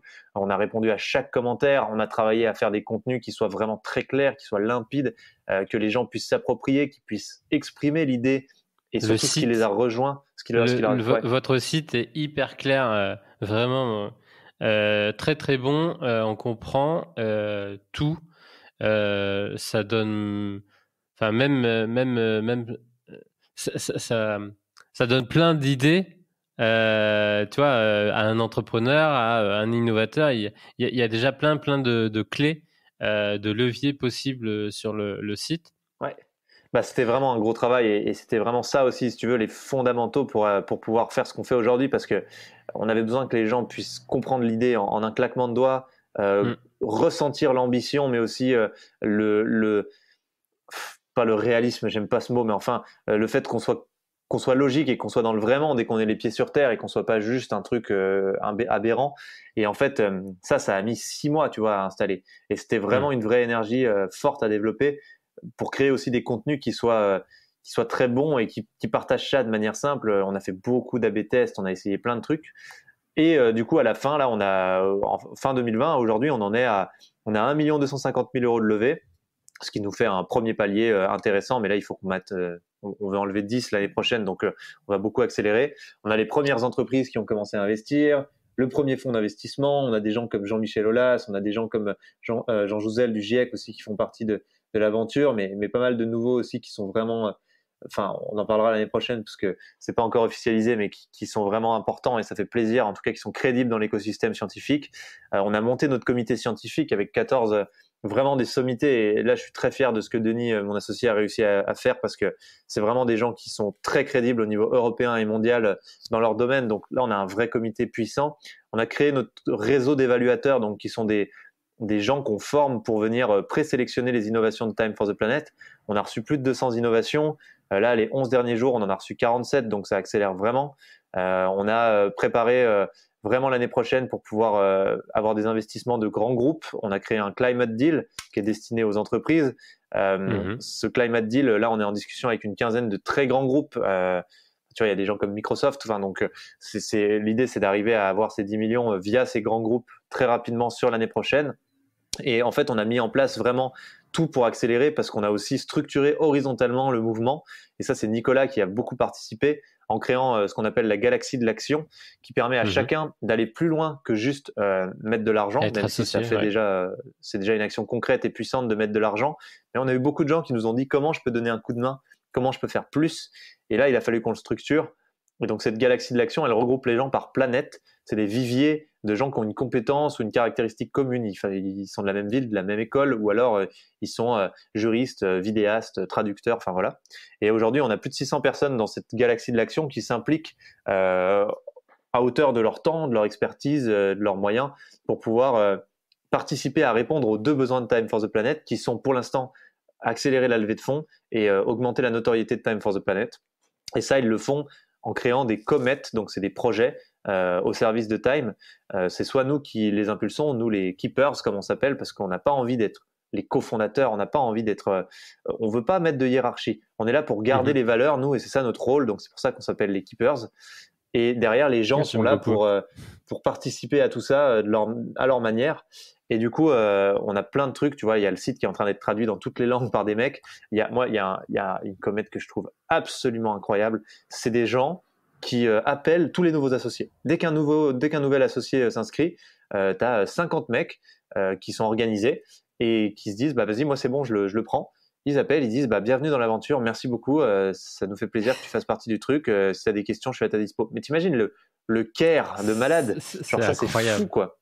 Et en fait, il y a plein de trucs comme ça qui se passent en ce moment, qui sont peut-être un peu imperceptibles, mais qui sont tellement puissants et qui participent tellement à faire grandir Time que ça a une valeur inestimable, quoi. J'adore tout ça, j'ai hâte de voir ce qui va arriver sur 2021. Comment, du coup, vous allez aussi, ou à quel moment vous allez commencer à aller chercher, sélectionner peut-être des entrepreneurs pour mettre derrière les projets? En fait, nous, on a une seule règle, c'est que tout doit se passer dans l'action. Genre, les idées n'ont pas de valeur, les prévisions n'ont pas de valeur. Ce qui compte, c'est l'action. Et en fait, pour l'instant, on ne sait pas. Alors, là, les projets, on en reçoit beaucoup et on voit qu'il y a des trucs vraiment badass. Et en fait, on est déjà en train de les sélectionner, notamment avec le réseau d'évaluateurs et le comité scientifique. Mais sur la partie entrepreneur, on est un peu dans cette philosophie, c'est en faisant le premier pas qu'on voit la route. Et donc, on réfléchit, on a plein de propositions justement via des gens de la galaxie. Mais on ne sait pas trop encore. Ça va arriver bientôt, hein. Dans les 6 prochains mois, ça va être. On aura déjà pris une direction. Après, est-ce qu'elle évoluera, est-ce qu'elle changera? Sûrement. Mais en tout cas, on n'est pas capable de répondre vraiment à cette question pour l'instant sans dire de bêtises. On a quelques idées, mais si tu veux, on va voir ce qui se passe dans l'action avec les premiers projets, je pense. Et vous en avez déjà Vous avez déjà des entrepreneurs qui sont qui sont chauds bouillants pour dire vas-y, mets-moi un projet dans les mains là que je parte en action, en interaction. On en a plein et on a des mecs de ouf. Enfin, tu vois, j'étais au téléphone l'autre jour avec le gars qui a vendu meilleur taux. Il l'a vendu, je sais pas, 300 millions. Et le mec est chaud en mode putain, c'est cool ce que vous faites les gars. Moi, j'ai envie de m'impliquer, de participer. Enfin, tu vois, il y a des mecs vraiment des entrepreneurs surpuissants qui nous appellent et qui nous disent je cherche du sens quoi. Et ça c'est trop fou parce que c'est le pari qu'on s'était donné et on espérait pas être les seuls cons à fonctionner comme ça. Mais Si tu veux, c'est tellement une Je vous transformation. rassure. Ouais, du coup, ça fait plaisir de voir qu'on est plein. Et en plus, c'est tellement une transformation radicale et profonde de notre société qu'on est convaincu que dans tous les cas, il y en aura de plus en plus. Et du coup, ben, on est assez confiant là-dessus. Puis on a été contacté par plein d'entrepreneurs justement. Et je pense que le jour où on dira, ben, on lance entre guillemets notre appel à entrepreneurs, je pense qu'il y aura du monde au rendez-vous, quoi. Là, tu m'étonnes. Et est-ce que vous travaillez aussi peut-être sur un axe déjà avec les écoles, les étudiants, les facs? Alors oui, un peu malgré nous, enfin pas malgré nous, c'est le mauvais mot, mais en tout cas sans chercher à le faire, parce que bah, par exemple l'EM Lyon c'est hyper impliqué, elle a créé une planète, ils sont à fond les mecs. On a fait la présentation de Time for the Planet à leurs 1000 nouveaux étudiants en début d'année parce qu'ils nous ont proposé de le faire. On a eu Ok. plein d'écoles qui nous ont proposé de faire des hackathons, des trucs qui nous ont aidés d'ailleurs hein, sur plein de sujets. On a eu donc ouais, les écoles, les facs sont là quoi, clairement elles nous écrivent et en fait nous on a cette stratégie du pot de miel depuis le début, c'est-à-dire qu'on fait ce qu'on doit faire, on fait notre discours et ensuite on laisse les opportunités venir et on tire sur les ficelles qui sont devant nous. On cherche pas à aller, tu vois, on n'est pas en train d'essayer de solliciter le FMI pour obtenir Oui, une oui. subvention européenne. En fait, on s'en fout. On fait notre truc et Mm. quand il se passe un truc et que des gens viennent à nous, on leur ouvre les bras et on leur dit ben voilà, nous on peut pas faire tout et tout n'est pas parce qu'on a un quotidien qui est bien rempli. En revanche, voilà nos besoins. Si vous voulez nous aider, on a toutes les cartes en main pour vous et vous pouvez y aller quoi. Et en fait, les entreprises et les écoles, ça s'est passé complètement comme ça. C'est des mecs qui sont venus à nous. On savait pas du tout que les entreprises, ça allait être notre deuxième levier de traction au niveau financier. Niveau financier, on savait qu'on allait bien sûr pas rester que sur des citoyens tout le temps parce que les citoyens ont des moyens plus limités. Mais en fait, on savait pas. On se disait ça va peut-être être des Mm. fonds, peut-être des business angels, on sait pas. Et en fait, on laisse venir à nous ce qui vient et on avance comme ça quoi. Super. Et est-ce que tu peux nous parler un petit peu des 20 axes ou 20 piliers sur lesquels vous sélectionnez les innovations? C'est très clair sur votre site, mais si tu peux nous en parler là. Bien sûr. Alors en fait, nous, comme dit ma grand-mère, j'aime bien répéter cette expression, je la trouve très vraie. À vouloir tout faire, on fait rien. Et en fait, déjà, les gaz à effet de serre, c'est un parti pris. Mais dans les gaz à effet de serre, il y a vraiment des secteurs qui sont les principaux émetteurs et qu'il faut absolument, sur lesquels il faut absolument se concentrer. Ces secteurs, ils sont 5. Alors de tête, il y a l'industrie, il y a l'agriculture et les forêts. Il y a les transports, il y a le bâtiment qui est super important et qui doit d'ailleurs être un des premiers. Et le Les dernier, énergies. les énergies. Voilà. Et donc du coup, ces 5 secteurs-là, comme c'est vraiment, ça représente 95 ou 90% des émissions de gaz à effet de serre, on a voulu se concentrer dessus. Et nous, on a une matrice et une façon de penser assez simple où on veut valoriser 4 axes pour essayer de tabasser un peu les gaz à effet de serre qui nous semblent pertinents. Le premier, c'est vraiment le zéro émission. Donc, on fait plus d'émissions. Voilà, nous, pour nous, c'est l'idéal, quoi. Clairement, si on peut remplacer un service qui émet par un autre qui est plus ou moins équivalent, qui n'émet pas, mais feu, quoi. Enfin, c'est le premier truc. Le deuxième, c'est la sobriété. Parce qu'on est conscient qu'on ne pourra pas tout de suite réussir à faire 100% du zéro émission, malheureusement, et qu'il faut aussi apprendre à faire des petits pas. Et ces petits pas, c'est ça, c'est être capable de faire la même chose avec moins, et moins de consommation d'énergie, moins d'émissions de gaz à effet de serre, c'est complètement possible. Tu vois, on discutait avec Nicolas Hulot l'autre jour, et lui, il nous disait, mais bien sûr, l'humanité, elle est incrémentale, et il faut encourager les petits pas, parce que plus vite on en fait, plus vite on aura fait un très grand pas finalement. Donc sobriété, super important. Efficacité énergétique, là c'est carrément donc la logique de dire on a le même service et par contre ça consomme beaucoup moins d'énergie. La sobriété c'est plus un état d'esprit, c'est de dire est-ce qu'on a besoin de consommer autant, d'avoir autant d'objets, enfin, voilà, tu vois, c'est plus dans une logique de dire on a des vies tout aussi heureuses avec moins de produits et de services et moins de consommation de manière générale. Et après, le dernier axe qui m'échappe comme un glandu. Alors attends, j'ai dit quoi? C'est la captation. Donc l'idée, c'est de dire, on est allé tellement loin, et ça c'est le GIEC qui le dit, c'est pas nous. C'est qu'en fait, il faut aussi, si on veut rester en dessous des 2 degrés et qu'on évite tout ce qui s'appelle les fameuses boucles de rétroaction, positives, qui ne sont pas très positives pour nous, qui sont en gros, qui manifestent l'emballement inarrêtable du climat à partir du moment où on passe un certain seuil et que des phénomènes naturels sur lesquels on n'a pas d'emprise vont se déclencher. Ça, il faut qu'on l'évite. Et pour l'éviter, il faut absolument qu'on reste en dessous, normalement, de 1,5 et de 2 degrés idéalement. Et pour ça, on est allé tellement loin qu'il faut aussi mettre en place des dispositifs pour capter le carbone directement dans l'atmosphère. Par contre, j'insiste, c'est super important. Ça ne veut pas dire que parce qu'on arrive à enlever, si on trouvait la solution miracle, nous, il y a des trucs, c'est vraiment ouf, ce qu'on a reçu là. Si on trouve la solution miracle, ça ne veut pas dire qu'il faut qu'on continue comme maintenant et qu'on s'en foute parce que finalement, c'est super. Du coup, on arrive à compenser nos émissions de gaz à effet de serre. C'est l'ensemble qui va le permettre. Oui, nous, on s'est positionné sur les gaz à effet de serre, mais moi, personnellement, en tout cas, je suis complètement bouleversé par la perte de la biodiversité. Je trouve ça horrible et j'ai vraiment pas du tout envie de vivre dans un monde où il n'y a plus d'animaux sauvages et où tout est désertifié. Et j'aimerais bien qu'on prenne conscience que oui, il faut capter le carbone, oui, mais ça ne veut pas dire qu'on doit tout continuer pareil et ce n'est pas une excuse à continuer comme on est en train de le faire, quoi. Voilà. C'est capter le carbone qui a déjà été utilisé et mis dans l'atmosphère. C'est pas celui qu'on consomme entre guillemets au quotidien, quoi. Exactement. Et pour ça, tu as plein de trucs, typiquement l'olivine là qu'on a reçu, qui est un projet qui nous a mis une grande gifle parce qu'il a réussi à passer les trucs alors qu'il fait très projet miracle. L'olivine, c'est une roche qui crée une réaction chimique quand tu la mets dans l'eau de mer, avec le mouvement des vagues notamment. Et en fait, cette olivine, c'est un puits de carbone extrêmement puissant, beaucoup plus que les arbres, beaucoup plus que les algues. Et en fait, ce dont se sont aperçus certains chercheurs, c'est que en la concassant d'une certaine manière et en la réduisant à un stade de microparticules, on multiplie son pouvoir de captation par plusieurs milliers. Et en fait, on a un truc qui est extrêmement, extrêmement fort pour capter du CO2. Alors, comment ça se passe juste en substance? C'est pas la roche qui vient stocker le CO2. Elle permet à l'eau de devenir un puits de carbone.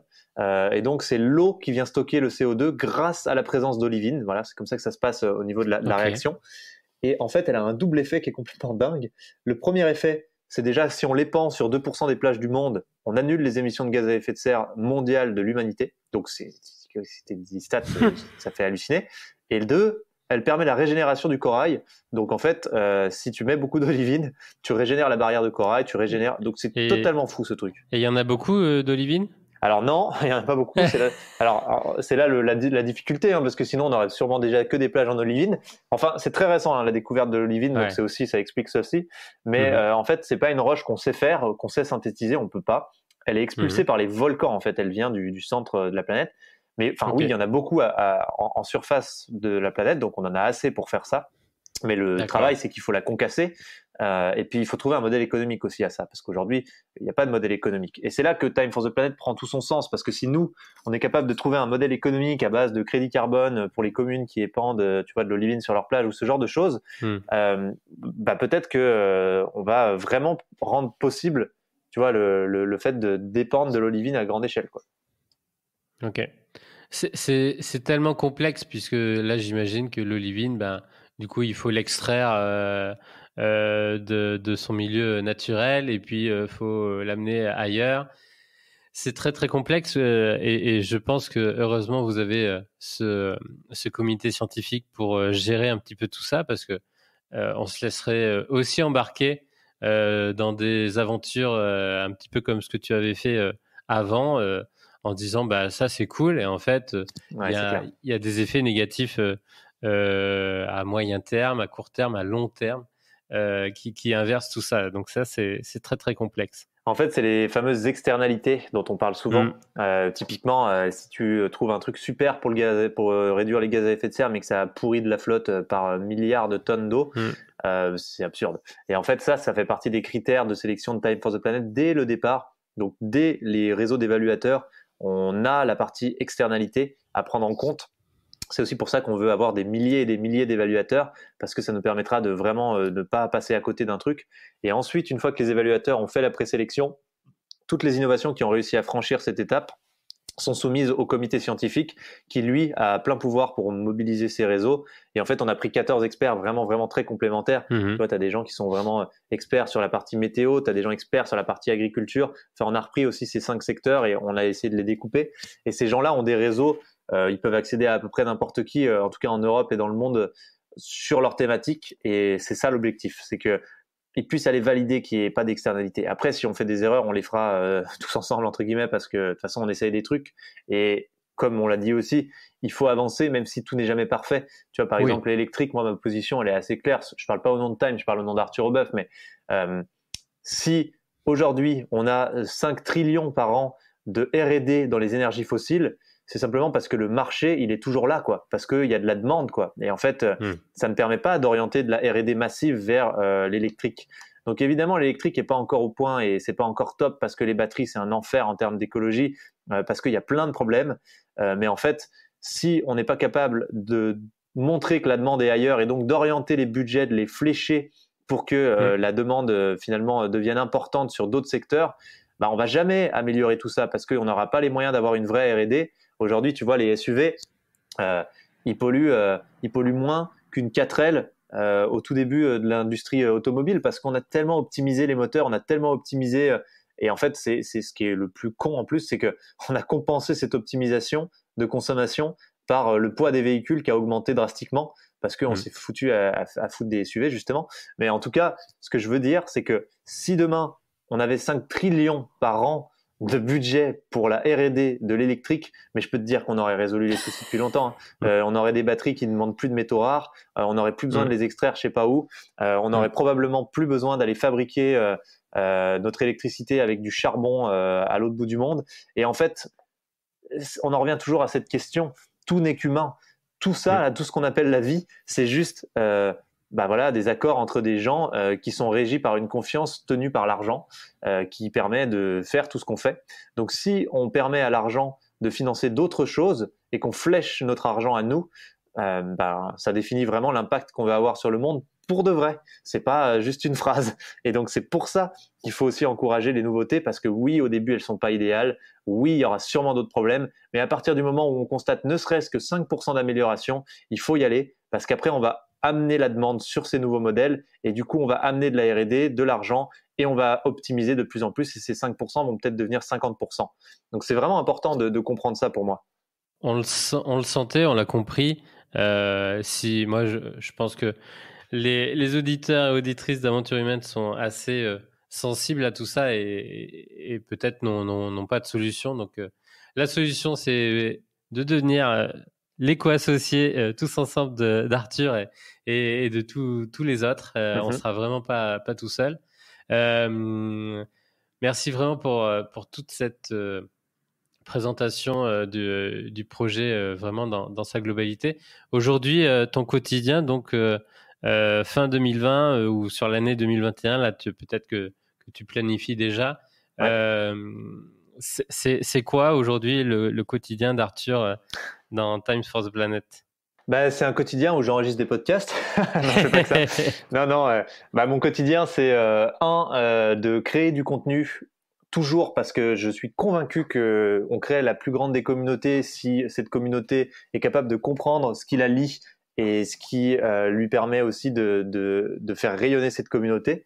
Donc pour moi, une communauté, c'est avant tout créer des contenus extrêmement clairs qui expriment la mission, qui expriment l'ambition, qui expriment où on en est et qui permettent aux gens de partager ça sans aucun effort et d'être fier de le faire. Donc moi, j'ai beaucoup de travail là-dessus. Je suis toujours en train d'essayer de faire des vidéos. On en sort une pour le Nouvel An.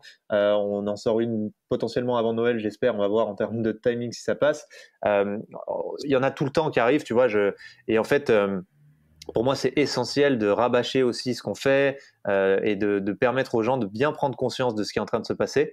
Donc, c'est vraiment mon quotidien. Et moi, ma mission, c'est Moi, le seul truc que je regarde dans Time, c'est on est combien d'associés. Parce que ma mission, c'est de faire en sorte qu'on soit le plus possible d'associés demain. Et ça passe aussi par des partenariats que je suis en train de monter. On a un partenariat avec l'application Give d'économie circulaire qui permet de donner, qui va arriver début 2021, un très gros partenariat qui va nous permettre, je pense, d'obtenir beaucoup d'associés. Là, on a monté un partenariat avec Lito qui est Oui. Tu connais Lito, ouais, ça permet Financement, ouais. ça permet aux collaborateurs des entreprises de dépenser des budgets que l'entreprise met à leur disposition. Et en fait, il y a Time for the Planet qui va rentrer dans ces budgets-là. Donc, ça va permettre aux collaborateurs de devenir associés grâce à l'argent de leur entreprise en partie. Enfin voilà, moi je suis là pour monter ce genre de trucs qu'on voit pas forcément devant, mais qui sont super importants et cruciaux. Et puis je suis là aussi pour faire en sorte que nos réseaux sociaux et notre communication extérieure soit la plus sympa, la plus drôle, la plus optimiste possible, et que les gens comprennent que d'accord, on va lutter à grande échelle contre le dérèglement climatique, mais avant tout, on va se marrer et on va le faire dans la bonne humeur parce que c'est le seul truc qui nous intéresse en tant qu'humains et d'individus à la fin.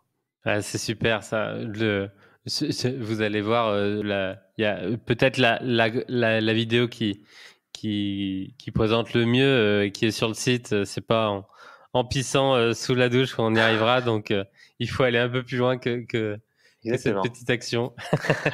et ça fait bien marrer dès le début, dès la home du site. On est dans la thématique.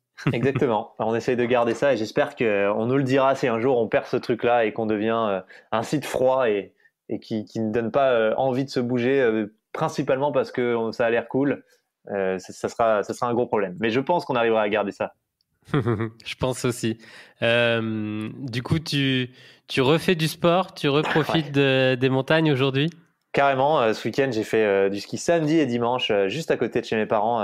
C'est vraiment à 5 minutes, donc c'est trop bien. Ça m'évite d'avoir à consommer comme un gros porc pour aller faire du ski, parce que justement c'est des toutes petites stations et en fait ce qui m'a fait vraiment plaisir cette année, et je le vois comme un signe, c'est qu'il y a de la neige. C'est qu'il y a de la neige. Putain, il y en avait plus depuis je sais pas combien d'années. Cette station n'a jamais été rouverte et je n'ai plus pu faire de ski dessus depuis un moment. Et là il y en a et je me suis dit putain c'est incroyable. Alors bon, c'est peut-être sûrement juste un pic parce que j'ai conscience un peu de ce qui se passe en termes de réchauffement, mais en tout cas, je le vois comme un signe, un petit clin d'œil, et du coup, j'ai un quotidien beaucoup plus équilibré. J'ai une copine qui est entrepreneur aussi et qui bosse un peu comme une tarée, donc ça me permet aussi d'avoir un peu de temps pour aller faire du sport et le soir la retrouver. Mais en tout cas, ce qui est très cool, c'est que je me lève avec une vraie envie de faire ce que je fais et une vraie direction claire. Et je suis fier de faire ça. Et ça, putain, ça vaut tout l'or du monde, quoi. Enfin, on est bénévole sur Time, on n'est pas prêt de gagner de l'argent avec Time for the Planet. J'ai plus vraiment besoin d'argent et j'en suis très, très content, hein, mais je veux dire, je suis tellement heureux que mon argent serve à ça plutôt qu'à autre chose, que vraiment tout est aligné et j'espère que ça va durer, quoi. Vous êtes encore bénévole oui, on est encore pour un moment. Les 5-6, ouais. Ah oui, vous avez mis que dans les statuts que vous pourriez pas avoir un salaire aussi élevé que certains. Mais vous ne vous versez rien pour l'instant? Non, pour l'instant, on est 100% bénévole. Je pense que c'est encore pour un certain temps et que c'est tant mieux d'ailleurs. À mon avis, avant les 10 millions d'euros, on se posera pas la question parce que ça aurait trop d'impact en fait sur le truc. Nous, on a un engagement vis-à-vis des associés aussi, c'est qu'on ne veut pas dépenser plus de 10% du montant qu'ils mettent. Donc, quand vous mettez 1 euro, on s'autorise à dépenser 10 centimes de vos 1 euro pour faire tourner Time for the Planet. Voilà, pour toutes les dépenses qu'on peut avoir. On paye quand même des gens, des freelances, etc. pour le site, par exemple, parce qu'on n'a pas de développeurs en interne. Ce genre de choses. Mais clairement, c'est inconcevable pour nous de dépasser ces 10%. Et du coup, l'idée, c'est que on arrive à être suffisamment gros pour pouvoir envisager l'idée de se payer. Mais on se démerde aussi, tu vois. On peut faire du consulting à côté le week-end, le soir. On n'est pas à plaindre, quoi. Et en plus, on est quand même tous assez multitâches et multipotentiels, et on a besoin de s'aérer et de voir d'autres choses à côté. Oui. Moi, je sais que je fais du consulting un peu justement le soir et le week-end parce que ça me permet de garder aussi déguiser un peu voilà, des pratiques et des compétences et de les garder bien en place, quoi. Ok, super. Super tour de cette aventure. Je pose quelques petites questions à la fin.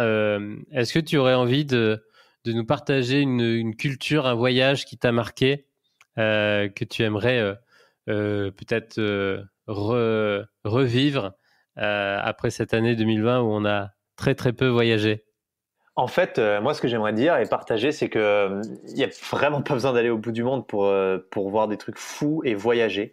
Euh, et je trouve que c'est un truc que les gens ont compris un peu plus, en tout cas grâce au confinement. En tout cas, les gens qui Mm. habitent pas au milieu d'une ville. Moi, j'ai pas envie de voyager en fait. Enfin, j'ai fait un peu ça, mais je me dis qu'il y a tellement de trucs de malades, ne serait-ce que là autour de chez moi. Mais j'habite une région dingue, mais même en France de manière générale, c'est fou en fait ce qu'il y a à voir et il y a des trucs Mm. fous dans la nature juste là à côté de chez vous. Il y a des cascades, il y a des ruisseaux qui sont magnifiques, il y a des trucs, des forêts, mais elles sont dingues. Et il n'y a pas besoin d'aller là où la pub nous dit d'aller. Juste, on sort, on va dans une forêt, c'est fou. Et en Mm. fait, moi, les voyages qui m'ont le plus marqué, j'ai été à plein d'endroits. J'ai été aux États-Unis, j'ai été au Mexique, j'ai été en Crète, enfin, j'ai été partout. Enfin, pas partout, mais dans pas mal d'endroits.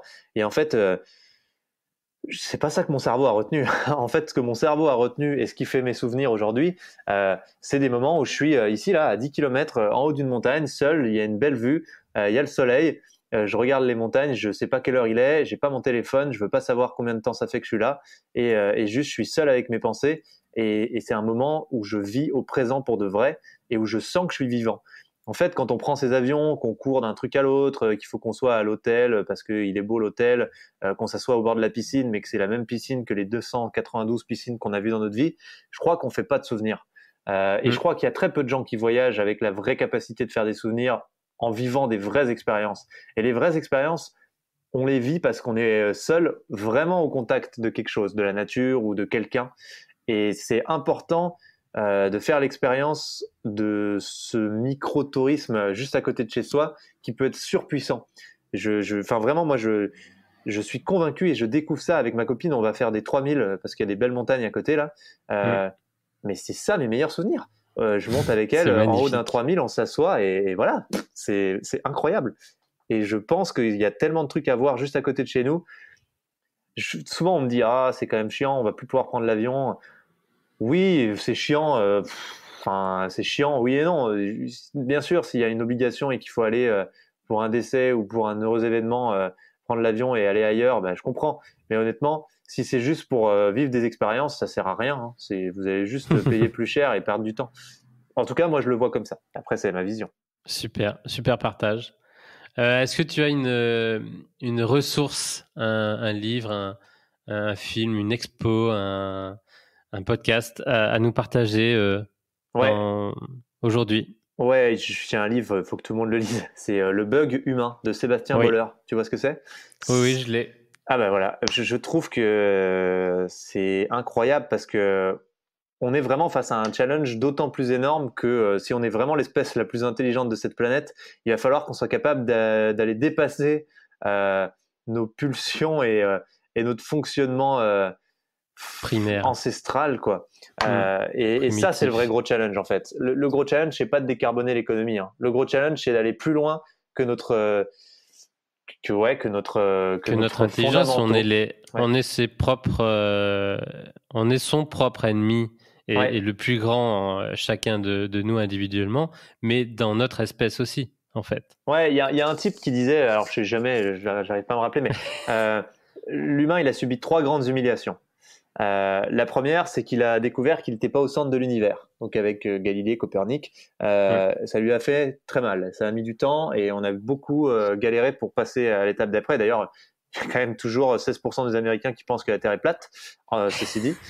La deuxième, c'est que on a découvert qu'on ne faisait pas l'objet d'une création à part avec Darwin et qu'en fait on avait 97% de notre ADN qui était commun avec celui d'une crevette, ce qui peut faire un peu chier au début quand tu te prends pour un surhomme.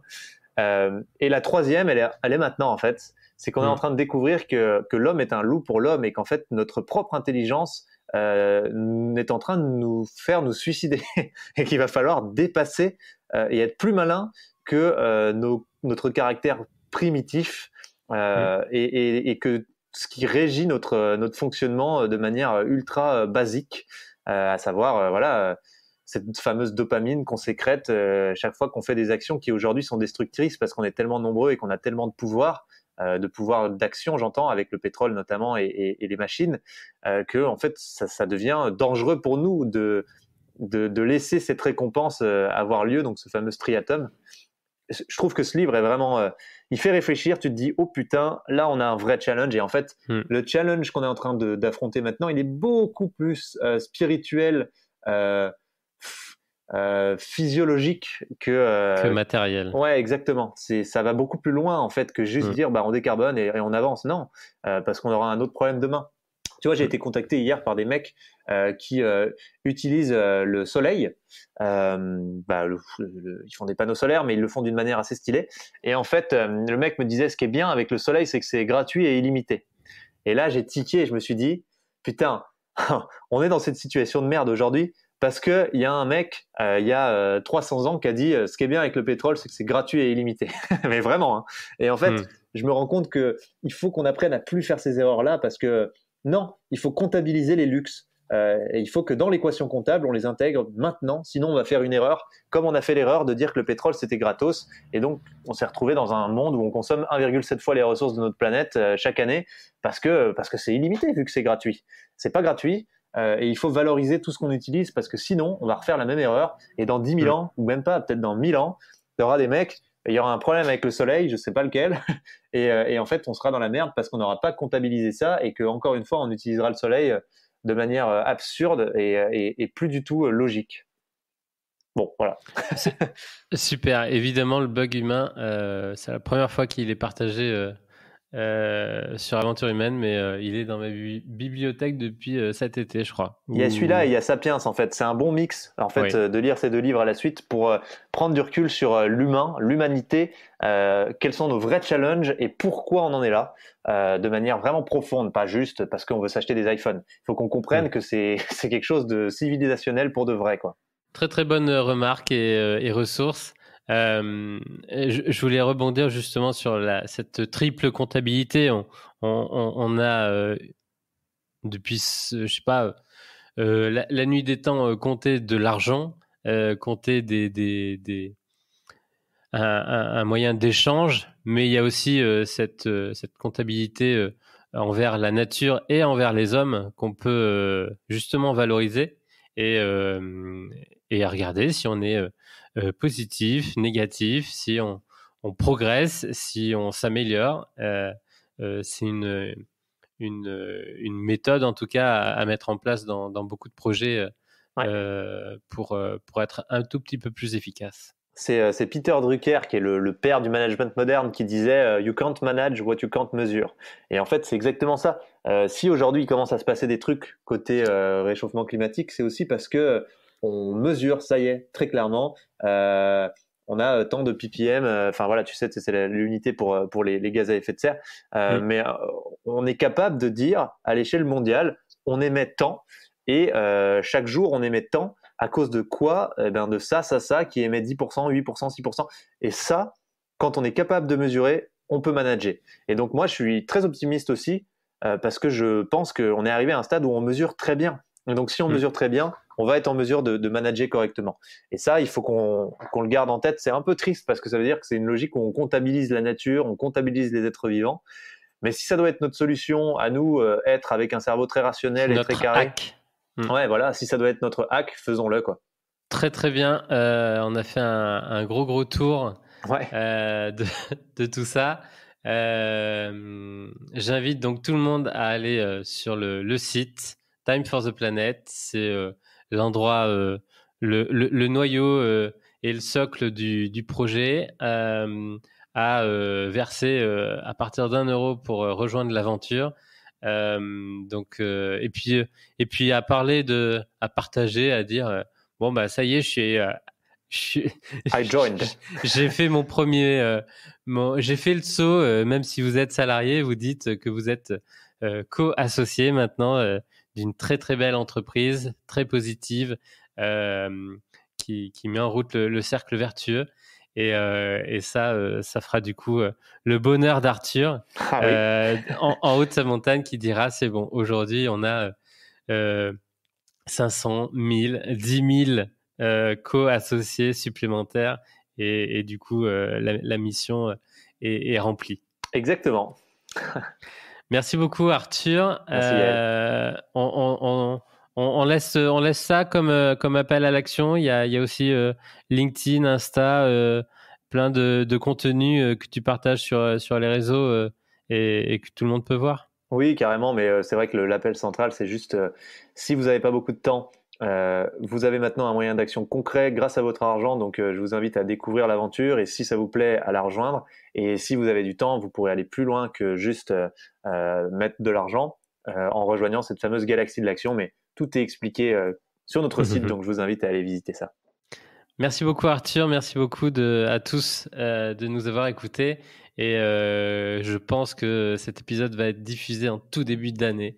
Donc je vous souhaite une magnifique année 2021, beaucoup plus incroyable et extraordinaire que 2020.